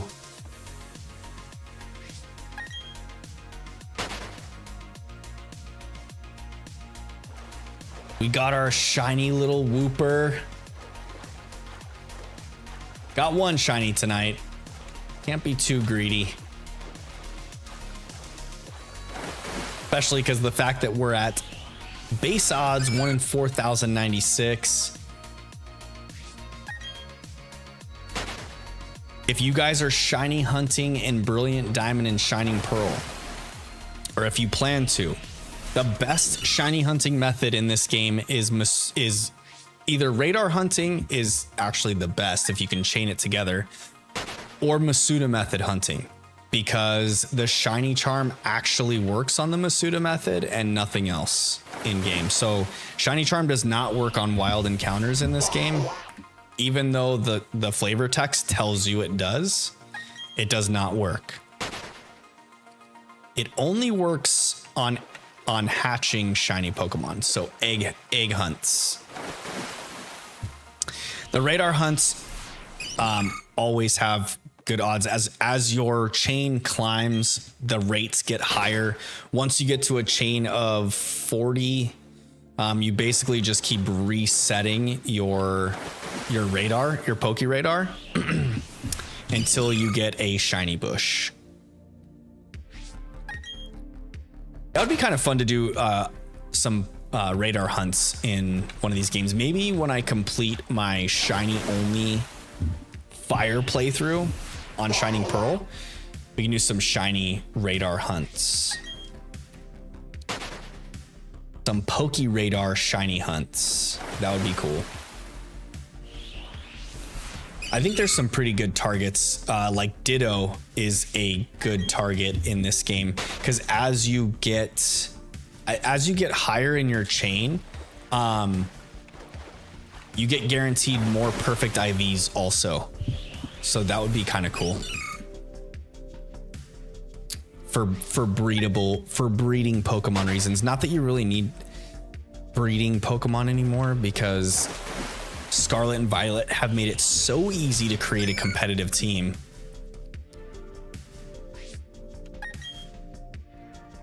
With the purchasing of vitamins, hyper training availability, makes it so easy now. Little female Wooper there. Much like ours that we found earlier. Just ours was pink, not the blue color. Neanderthal fighting a normal, the brute tool Pokemon, and Sapispear psychic normal, the wise tool Pokemon, are like Sock and Throw or Hitmonlee and Hitmonchan, based off of Neanderthals and Homo sapiens. It's a pretty cool concept. Some humanoid looking Pokemon. How do you guys feel about the humanoid type Pokemon? Like the humanoid looking ones? Are you a fan of humanoid looking Pokemon like Jinx, Mr. Mime, Hitmonlee, Hitmonchan, Sock Throw, Gallade is pretty humanoid like. What do you guys think about the humanoid looking Pokemon? I really like Gallade, but there's some of them that are just kind of like odd to me. Like I've never really been a big fan of Sock and Throw, to be honest. I don't care for them too much. But like other humanoid, like Lucario is pretty humanoid, but he's still different enough, or like more animal-like, you know? So the bipedal animal-like Pokemon don't bug me so much, but the ones that get like really humanoid looking are kind of odd. Like Hitmonlee and Hitmonchan don't really hit those same pointers, but like Sock and Throw especially. Those guys are just straight up humanoids. Kristen, how we doing tonight? Welcome to the chat. I hope you're having a great evening. I heard the Crispy Crew is over here, so I thought I would check out the stream. Thanks for stopping in. We do have quite a few Crispy Crew viewers that come by stream frequently here. So welcome. I hope you find yourself comfortable and enjoy. We did get a shiny Wooper earlier on stream. So I reset the encounter counter. We're now at 112 encounters. It's towards the tail end of my stream here. I'm actually going to be ending after this run through in the Safari Zone. But for Safari Week, I am shiny hunting in Brilliant Diamond in the Great Marsh, surfing till my little heart's content, hoping that I catch some shiny Pokemon. I figured the catch rates on the surfing Pokemon are a little bit better, so I'd like to set me up for some more success for my first ever participation in Safari Week. And so that was the idea behind it all. That's why I stuck to it. But anyways, y'all, hey, I just want to say thank you guys so much for hanging out with me tonight.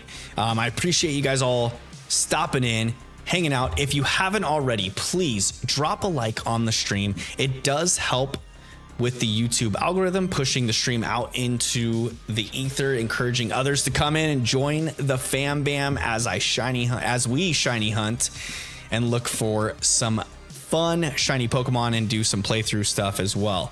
I will be back on Sunday, back to another Safari hunting stream. We'll stick to just regular stream, no vertical format stream on that day. Our shiny little Wooper we found. Actually, you know what? Let's show off that Wooper. Why don't we? Let me show off the Wooper. Lucky is her name. She's our cute little pink friend. We found at 485 encounters, so far under odds. It was insane, the shiny luck we had. I did not expect to come across a shiny this quick into my Safari hunts, but lo and behold, we did. It was fun. We actually landed the shiny. It didn't run away, so that was a plus as well. So yeah. But anyways, I hope you guys all had a great evening. Thanks for stopping in. Once again, drop a like on your way out. Good night to everybody. I will be back on Sunday with some more Great Marsh Safari Week hunting. I hope you guys can join in.